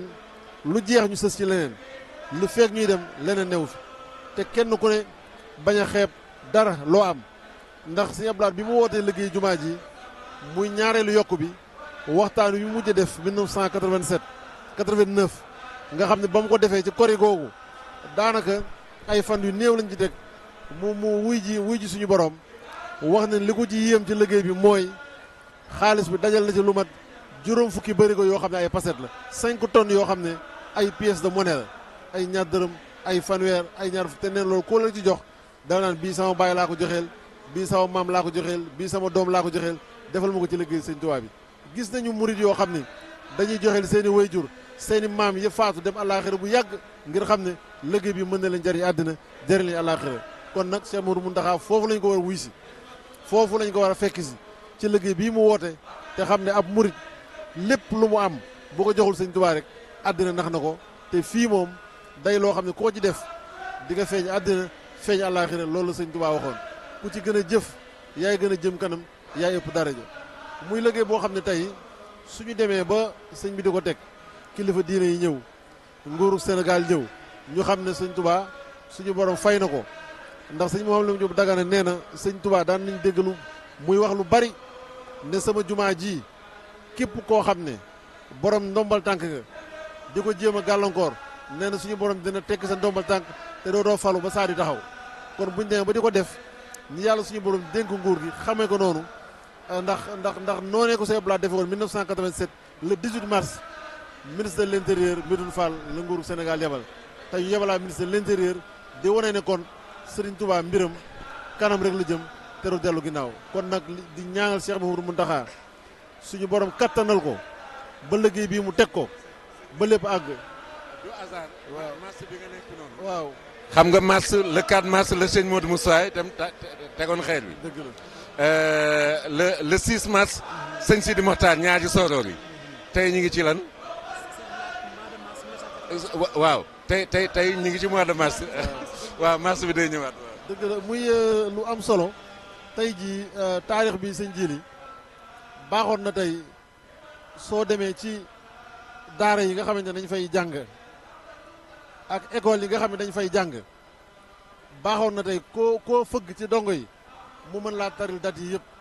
ndax dafay lu wér Serigne Touba bind ko ñi ko fi nekkal taxawu ko def ko ba loolu sotti muy wane nag ne wax nga sànq lu am solo tey jii koo xam ne liggéeyu jumaa ji raw liggéeyu raay bi raw na la yanu ci carrière bi raw na la ñàkkoo loo xam ne moom ngay jël def ko ci te bu ñu fàtte ne sëñ Touba bi muy wax ci liggéeyu jumaa ji la mu doon laaj maanaam njotuk bakkan la ko doon tuddee koo xam ne bëgg nga mu dox sa digganteeg tiitaange àddina ak alaaxira dox sa digganteeg bépp jaaxle nga ñëw wuy si ko ci liggéey bii kon Cheikh Mouhamadou Mountakha nii murid yi def noonu rek la ñu war a def li feek ñu naan liggéey bi àgg na bis sàngam lañ koy ubbi ñi ngi koy jébal caabi yi waruñoo noppalu ku demoon na nga dikkaat ku joxe woon na nga joxewaat te xam ne ki ñu koy jox moom am nag pay te lu ko ci waay defal dana la ko dencal foo xam ne boo ëllëgee ci nga koy gën a soxla muy àllaaxira. jërëjëf Cheikh Mouhamadou Lamine ci jàngat yu am solo yi ci liggéey bu rëy bi nga xam ne rek moom moo jëm ci tegu xeer wi ndax sang bu tedd bi muy Cheikh Mouhamadou Mountakha mi ngi noonu di dugg si ànd ak mboolem jëwriñ yi ak kilifa yi ci taxawaayu ko nag takk der yi nga xam ne ñu ngi ci def liggéey bu am solo ngir mboolem matukaay yi nga xamante ni moom la bërëb bi laaj ngir lépp rek ci mën a jaar yoon ñu amal ko ni ko sëriñ bi bëggee loolu ñu ngi koy amal fii nga xam ne moom moo di ci sowu jumaa ji Serigne Mansour l'acte que vient de poser aujourd'hui Cheikh Mouhamadou Mountakha, n'est-ce pas un acte qui entre dans le sens de perpétuer les œuvres de ses prédécesseurs? Nous sommes dans une belle continuité, vous l'avez dit tout de suite, et c'est également le lieu de rendre grâce à Dieu, mais également de rendre hommage à celui qui est l'instigateur et celui qui est le maître d'ouvrage de cette œuvre grandiose. Il s'agit de Cheikh Mouhamadou Mountakha Mbacké, et nous voyons également, soit dit en passant, qu'il est sur place, qu'il est arrivé sur les lieux. Il est arrivé sur les lieux et il va évidemment s'adonner à cette pose de la première pierre pour les travaux de rénovation de la grande mosquée. Et vous voyez donc ce branle-bas, ce mouvement que l'on voit, mais c'est le signe de cette détermination, de cet engouement, de cet entrain. Et c'est véritablement une chance pour tous ceux-là qui sont là présents d'œuvrer, n'est-ce pas, dans cette mosquée, de certifier cette allégeance qu'ils ont prêtée à Cheikhoul Khadim, parce que l'islam considère la déclaration comme une déclaration d'intention, c'est même la shahada qui nous fait entrer dans la religion, je le disais tantôt, mais ce sont les actes que l'on pose qui permettent de certifier que la déclaration qu'on a faite était sincère. Je donne toujours l'exemple de la bataille de Badr. La bataille de Badr, mais c'était une manière simplement pour Allah le Très-Haut de vérifier, d'être au fait de cette détermination que les musulmans ont déclarée. C'est pourquoi il les a convoqués dans un combat qui au départ n'augurait pas une victoire finale. C'est pourquoi aujourd'hui encore l'enseignement le plus fort qu'on en tire, c'est de savoir que nos pères spirituels dans l'islam, c'est bien les compagnons de Badr. Et ça, c'est le cheikh qui ne cesse de le rappeler. Nous disions également que il faut mettre en évidence la présence des autorités qui sont là, présentes pour nous avons cité la présence du ministre de l'Intérieur qui est venu au nom du gouvernement, Nous avons également toute la noble famille de Cheikhoul Khadim. Il n'y a personne qui est absent, mais c'est une grande mobilisation, mais c'est une revue de troupes, mais c'est un moment de retrouvailles intense, mais c'est un moment également pour dire haut et fort que véritablement ce que nous avons déclaré est fort en nous, est réel en nous. Il faut rendre grâce à Dieu pour cela. Donc nous allons certainement rendre l'antenne puisque le Khalif est là. Bientôt, on va s'acheminer vers l'acte qui est cette pose de première pierre, Inch'Allah, Serigne Fallou. jërëjëf Serigne Mansour Seck ci jàngat yu am solo yi nga xam ne def nga ko jërëjëf Serigne Mouhamadou Lamine Diouf jërëjëf Serigne Djili Niang ci jotaay bu am solo bi nga xam ne amal nañ ko mu jëm rek ci bés bi nga xamante ni niñ ko waxee ci ndorteel gi dana nekk bis boo xam ne dana des ci taarix l'islam dana des ci taarix bu Sénégal ci histoire bu Sénégal waaye dana des ci taarix yoonu murit mu nekk bis boo xamante ni lu ñuy fàttalikuwaat lay doon ñuy ñaanalaat Cheikh Mouhamadoul Mountakha Mbacké di xalif général des Mourides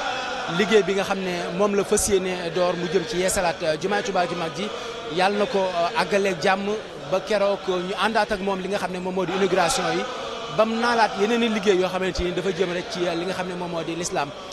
rek moom moo ko ñor liggéey Cheikhul Khadim rek moom moo ko ñor waaye saa su ne taalibe yi ñu ngi jóg ne ko dand ànd ak moom saa yu tracé yoon rek ñu tox ànd ak moom ci yoon woowu ci sëriñ bi ci loolu la nekk kon ñi nga xam ne ay taalibe lañ ñu nañ nekk ci loolu rek buñ ci nekk yaakaar naa lépp luñ bëgg danañ ko am te yaakaar naa liggéey jumaa gi buñ ci taxawee ba sëriñ bi amee ko ni mu ko bëggee lépp luñ bëgg ci dëkk bu sell bi Touba daañu ko mën a am xam naa rek ñu delloo antenne bi mel ni sëriñ bi agsi na ngir ñu mën a door li nga xam ne moom moo jëm ci liggéey bi muy tegu xeer bi ak yeneen li ci aajow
tey jii ñaar fukki fan ak juróom-ñeent ci weer bi nga xamante ni mooy chehru Ramadan al mubarak mu ciy teg xeeru yokku jumaa ji ak yeesal gi ci fan yëpp muy bis boo xamante ni danañu fàttali taxawaayu ràññeeku yi nga xamante ni Cheikh Mouhamadou Moustapha amoon na ko ci ñeenti fan ci weeru mars 1932 dañu fàttali taxawaay yu tedd yi nga xamante ni Cheikh Abdoul Ahad amoon na ko ci bi nga xamante ni ñi ngi yokkaat jumaa ji ci atum 1963.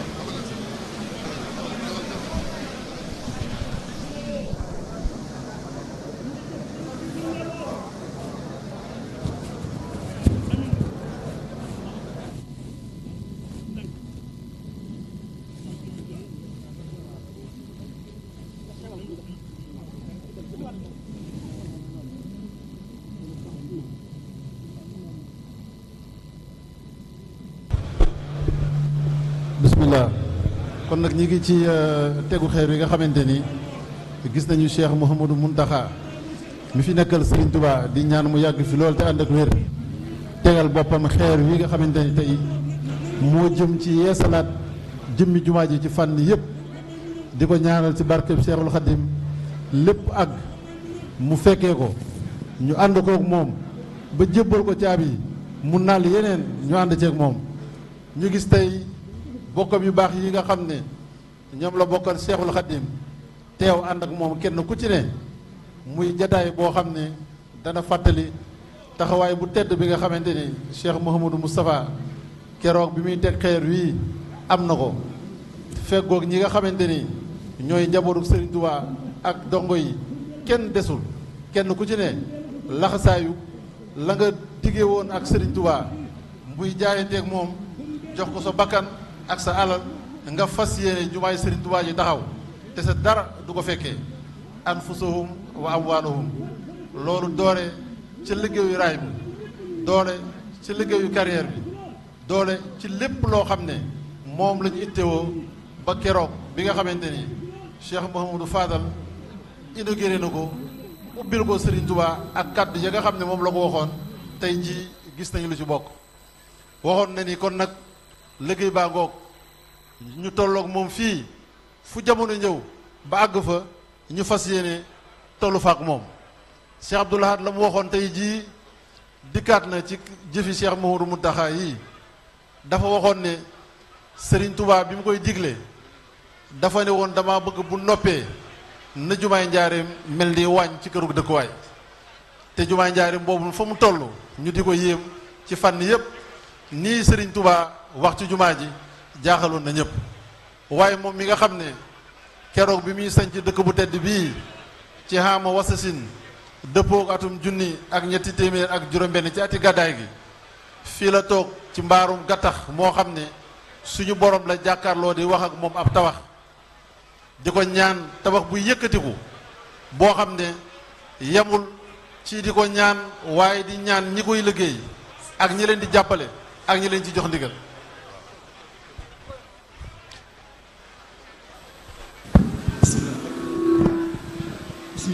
bismillah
mi ngi ñëw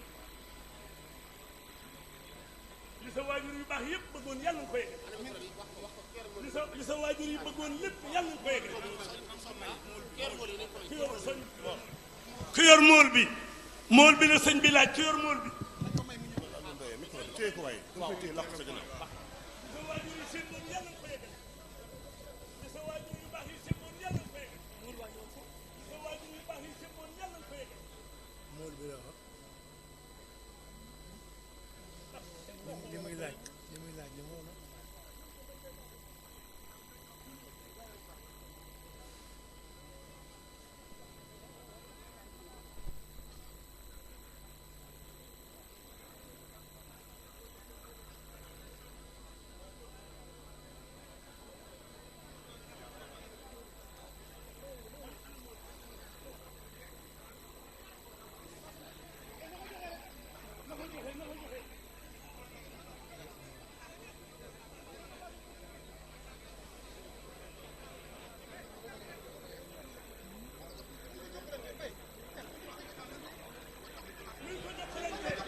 الحمد لله رب العالمين الحمد لله رب العالمين الحمد لله رب العالمين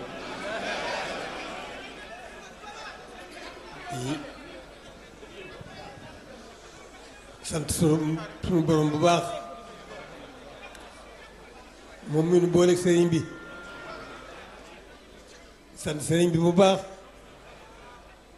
moom mii suñu léppi tey ak ëllëg sant kilifa yu baax yi nu fi jiitu woon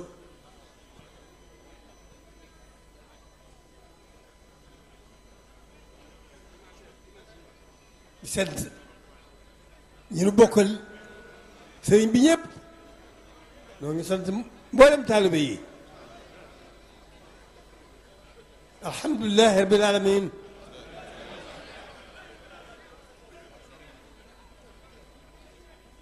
mel na ne bii ndigal li jógee ma am tawfeex yi war koo jottali dafa mel ne xoli taalibe yépp lañ ma cee gàttandu kon noo ngi sant ñëpp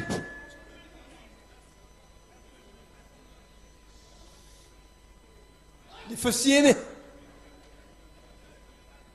yeesal sunu pësteef fas yéene yeesal sunu jaayante fas yéene jébbale sunu lépp jébbal ko Sëriñ Tuubaa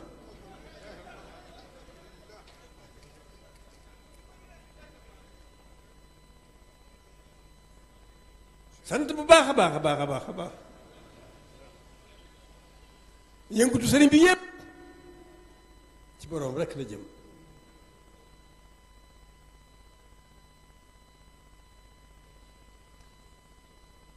mu def li ko ci war lépp moom ci yëkkati baatu sunu borom bi mu gën a jëm kaw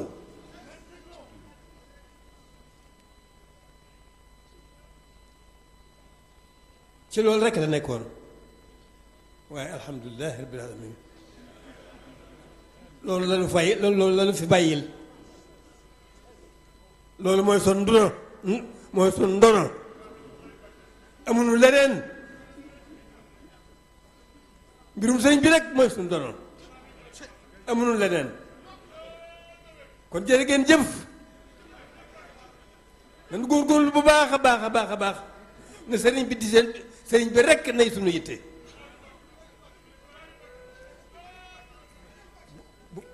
bu nu ko defee daan am defaru tey ëllëg daan am taxe tey ëllëg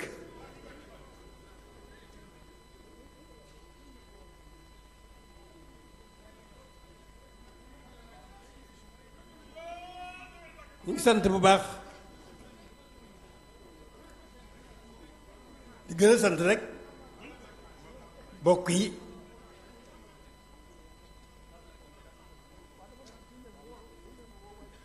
ñi nu bokkal sëriñ bi bu ma jéemoon a sant it man naa am du ma ko man ndax ñoom wàcc nañu ñoom ñépp gàttal nañ ma ànd ak man liggéey bi dañu aw ma mënu ma leen sant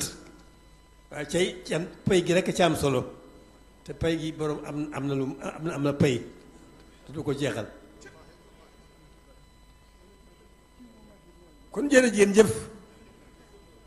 nan gën a fagoru rek fagoru nan gën a fagoru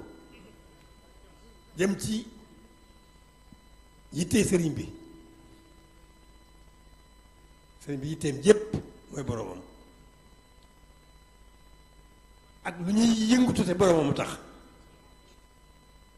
loolu rek mooy yittee sëriñ bi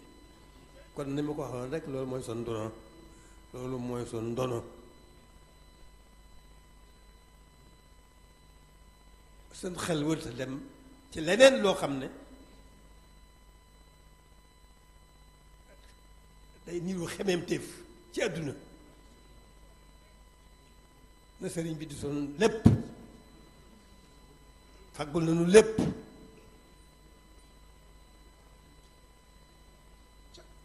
kon nun sant rek moo war a doon suñu liggéey ak nag tofal ca jëf rek daa iman suñu kem kàttan jërë ngeen jëf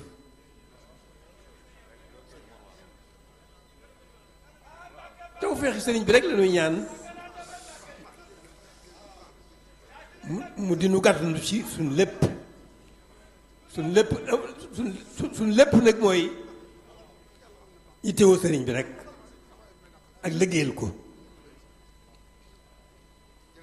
kon jërë ngeen jëf jërë ngeen jëf jërë ngeen jëf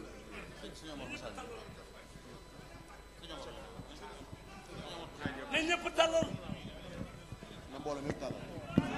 na ñëpp tàllal xaaral tuuti xaaral na ñëpp tàllal na ñëpp tàllal na ñëpp tàllal na ñëpp tàllal amiin na ñëpp tàllal amiin ndax amiin ndax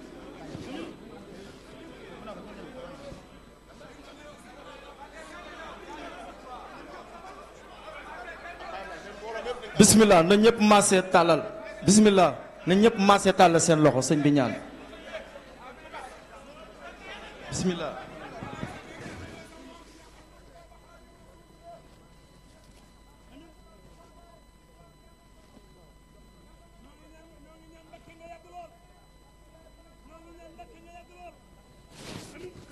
bismillah na ñëpp na amiin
dégg nañ kaddu yu am solo yi nga xam ni Cheikh Mouhamadul Mountakha yëkkati na ko muy kaddu yoo xam ni delloowaat nañu bu baax a baax ci sunu borom subhaanahu wa taala waaye delloowaat nañu ci jëmm ju tedd ji nga xamante ni moom la ñu liggéeyal muy Cheikhul Khadim muy borom liggéey bu rëy bii waaye fàttali nañu nag pas-pas bi nga xam ne war nañ ko am ci liggéey bi nga xam ne mooy liggéey Serigne Touba di liggéey boo xamante ni moo di gën fay képp koo xam ne daa sax ci di ko liggéeyal te mooy wa kullu man xadamani aw saara wa najjini waxfir lahu aw saara waaye xam nga ne Baye Lamine liggéey bu tedd biit naka jekk gis nga sëriñ bi baat boobu nga xam ne moom lay jëfandikoo mooy day wax saa su ne bu mu laal suuf nañ ko yëkkati mooy baatu sunu borom bi subhaanahu wa taala te it moom moo ñaanan sunu borom subhaanahu wa taala pajuk aajo képp koo xam ne daa sax ci di ko liggéeyal kon liggéey bu mel nii nag bu nu ci sëriñ bi soññee wëlbatiku xam nga fi mu toll ci ay at damay wax ni bu fekkee yoonu murid am na noppalu na gën a Cheikh Mamadou Mountakha war naa noppalu waaye waxtu wu nekk mi ngi soññee ak a wane li nga xamante ni mooy liggéey bi kon yàlla na ko suñu borom fayal ci barkeb Serigne Touba Sëñ Fallou. jërëjëf Serigne Kosso Seye ci kàddu yu am solo yi yaakaar naa bis bi tey bisub mbégte la bisub cant la ndax loolu la Serigne bi tàmbalee alhamdulilahi rabbil alamin santaat yàlla suñu borom bu baax a baax ci may gum ko may mu fekkaat bis bi waaye ànd koog mbokk taalibe yi mu nekk liggéey bu rëy boo xamante ni door nañ ko waaye di ñaan yàlla suñu borom bés biñ demaatee ba àgg na ko teewewaat waxaat alhamdulilahi rabbil alamin ci yàlla may gum ko mayaat fan wi ak wér gi ak kattan gi ba mu àggalee li nga xam ne moom moo di liggéey bi mu nekk jotaay bu am solo boo xamante ni kàddoom yi am na solo ndax ñëwaat na ci loo xamante ni dolliwaat na murid yi ci pas-pas ci yeesalaat suñu jaayante diggante sëriñ bi waaye mu ne nañ dand sëriñ bi kon loolu wane na ne suñu lépp sëriñ bi la kon nañ ci nekk rek kon moom ci loolu la nekk ci loolu ci lay soñu saa su ne ñi nga xam ne ñoom ñoo di mbokki jullit yi ak mbokki taalibe kon moom yaakaar naa li ko war mi ngi ci saa su nekk ñun ñoo war a def li ñu war moom mooy lan lépp loo xamante ni moom la sëriñ bi bëgg ci yoon woo xamante ni xaase na ko mu nekk loo xamante ni suñu njëriñ la ñu nekk ci bu baax a baax rek ànd koog moom ba keroog li nga xam ne moom moo di lépp projet boo xam ne amal na ko ci bërëbu sell bi di Touba lépp mu réaliser ko ñu ànd koog moom Serigne Mansour en français. Merci Serigne Fallou, nous venons de vivre en direct la pose de la première pierre des travaux d'envergure que le vénérable Cheikh Mouhamadou Mountakha Mbacké a engagé et il faut rendre grâce à Dieu d'avoir cette opportunité d'être présent pour des travaux qui touchent cette grande mosquée et qui, rappelons-le, est un vœu fervent du vénérable Cheikh Ahmadou Bamba et depuis qu'il a mis les pieds à Touba. Et le speech du Khalif, il y a un maître mot qu'il a rappelé, l'héritage que le Cheikh nous a laissé, c'est bien cette œuvre. Il a rappelé cette volonté que nous devons avoir d'élever la voix d'Allah sur terre. Il a également réitéré le fait qu'on puisse rendre grâce à Allah. Il a répété à plusieurs reprises, Alhamdulillah Rabbil Alamin, grâce à Allah d'avoir eu cette opportunité-là. Il a rappelé cette jonction, cette connexion, cet ancrage que nous devons avoir avec Cheikhoul Khadim pour que véritablement nous soyons les disciples dignes de ce nom, n'est-ce pas, Serigne Saliou? نشكركم جميعا على حسن متابعتكم هذا ودع يعني أن الشيخ محمد المنتقى كان يضع الحجر الأول لتجديد أو لإعادة بناء الجامع طوبى كما قال الشيخ الخديم. ندعو الله سبحانه وتعالى أن يحقق ما نواه في هذا أو في هذه الخدمة وأن نجد ما دعا لنا الشيخ في مثل هذا اليوم كما قال في مطلب الفوزين واغفر لمن بنوا بناءها الرفيع واغفر لمن أمرهم به جميع ولجميع من أعانوا على بنائها الذي بفضلك اعتلى. ونشكر جميع المريدين الذين ساهموا في هذه الخدمة كما هو شيخنا الشيخ محمد المنتقى مكي في رئاستنا نحن جميعا. ونشكر باي منصور على هذه الخدمة أيضا. ونشكركم جميعا على متابعتكم القناة المودية TV. والسلام عليكم ورحمة الله تعالى وبركاته. Saliou Gueye ci kàllaamay arab gi nga xam ne ñëwaat na ci solo si nga xam ne moom la événement bi am muy tey di 19 mars 2026 di ñaar fukki fan ak juróom-ñeent ci weeru koor 1447 ginnaaw gàddaay gi di bis bu am solo ni ko waxee ca njëlbeen rek mu nekk bis boo xam ne dana des ci taarix ni ko sëriñ bi leeralee rek mu jëm rek ci li nga xam ne moom mooy yéeneem ci jumaay Tuubaa ju mag gi nga xam ne sang bu tedd bi di Cheikh Ahmadou Bamba moom moo ko digal kon loolu yaakaar naa lu rëy rëy la loo xamante ni sëriñ bi ci loolu la nekk donc kon ñu fas yéene àndaat ak yéen rek ci plateau bi fii en direct ci jumaay Tuubaa ji ci li nga xam ne moo jëm ci tegu xeer bi sëriñ bi matal na liggéey ba noppi ànd kook mboolem njabootu sëriñ Tuubaa gi na nga xam ne kenn ku ci nekk teew na mboolem buntu kër yi mboolem njabootu waa kër Maam Cheikh Fall gi mboolem njabootu cheikh yi waaye daara yeeg daayira yi ñëpp rek teew nañ ngir ànd ak sëriñ bi li nga xam ne moom moo di jotaay bu am solo bi kon sëriñ Koso mu mel ni sëriñ bi saa su nekk ni ñu ko waxee ci njëlbeen saa yu wootee rek taalibe dinañ ñëw ànd ak moom liggéey bi waaye it saa yu wootee dana gis ñi nga xam ne ñoom ñoo di njabootu sëriñ Tuubaa gi muy ay rakkam ñu ñëw ànd ak moom. waa kay jërëjëf sëñ Fall macha allah noonu nga ko waxee mbooleem kilifay yoon wi yëpp bàyyi nañ seen yitte yëpp daal di dikk ci liggéey bu tedd bii waaye Cheikh Mamadou Mountakha delloosiwaat na démb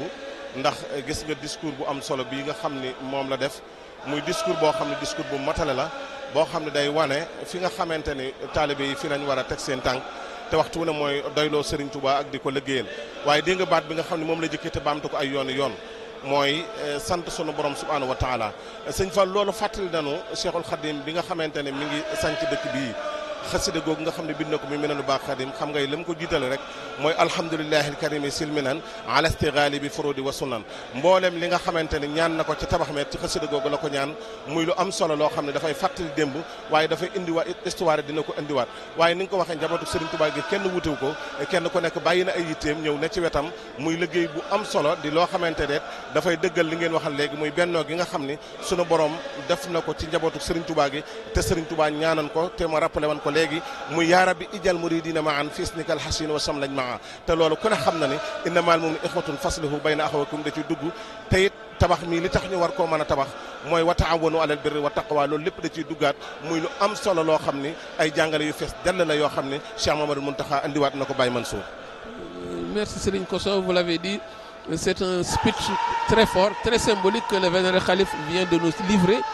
Il a rappelé cette obligation, cet ancrage que nous devons avoir envers Cheikhoul Khadim, mais il a également ce devoir que nous avons de rendre grâce à Dieu, d'être là présent, d'avoir cette opportunité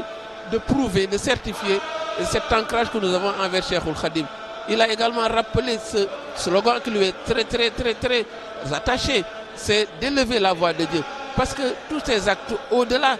de l'aspect cérémonial, mais ce sont des actes qui certifient qu'on doit élever la voix de Dieu. Et il a bien montré la voie, lui qui chaque fois pose des actes, lui qui chaque fois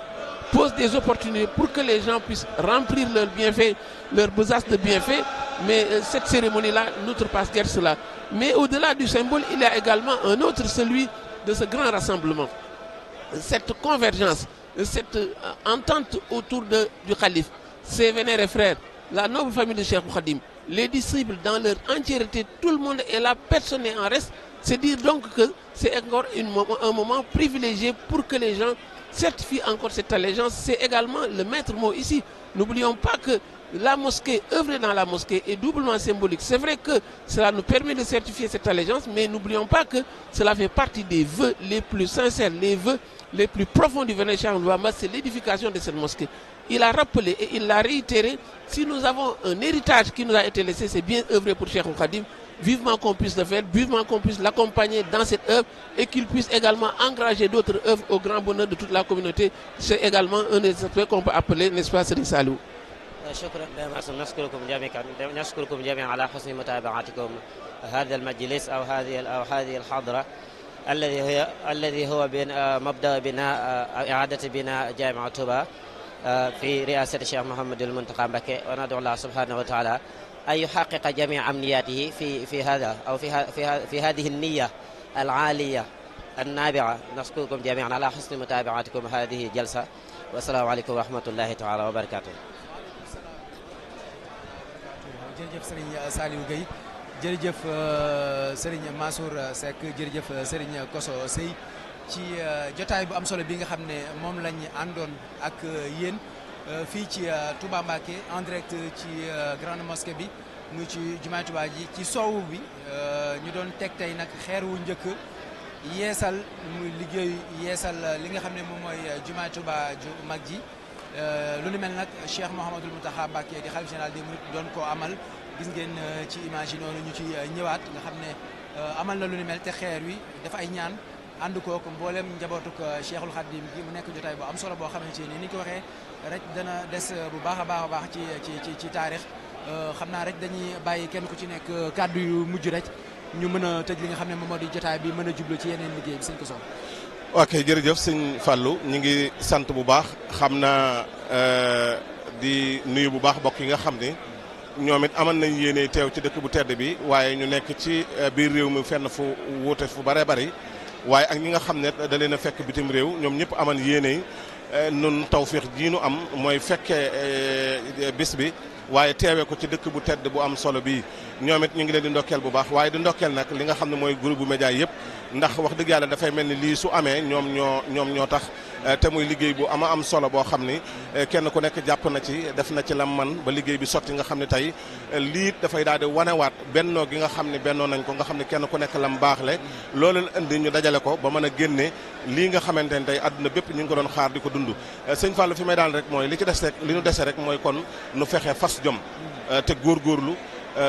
ba ñëwaat fi ñëw goo xamante ni bu ñu fi ñëwaatee Cheikh Mamadou Mountakha da koy inauguré yàlla mën na ko yàlla na ko def ci barkeb lil Mountakha awsil bi xayri law mi bu saaratan taxludu kulli yow mi nawwir bi jaahil Moustapha mamari wa majalisi wa maskani wa birri yàlla na ko fi yàlla yàggal ba mu inauguré jumaa ji te ànd ko moom ci barke Cheikhuna Cheikh Ahmadou Bamba Khadim Rasoul wasalaamaaleykum wa rahmatullahi taala wa barakatuh.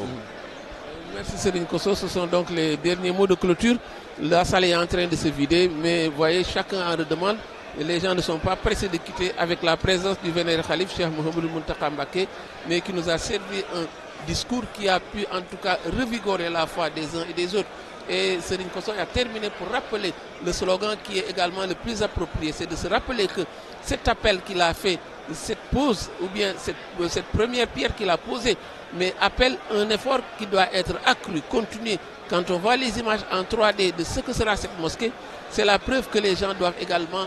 converger dans ce vœu du vénéré Cheikh Khalif, mais c'est œuvrer encore et faire en sorte que cette mosquée avec laquelle, n'est-ce pas, nous cheminons, puisse en tout cas incarner cette grandeur, puisse incarner mais ce standing que l'on veut pour Cheikhul Khadim. Voilà donc pour ce moment qui a été un moment qui sera marqué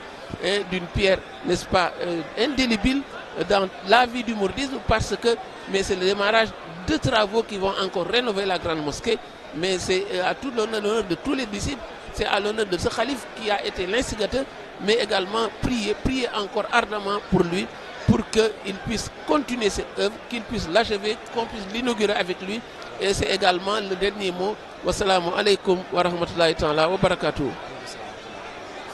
Sëñ Saliou ñu bala rek nga tëj yow it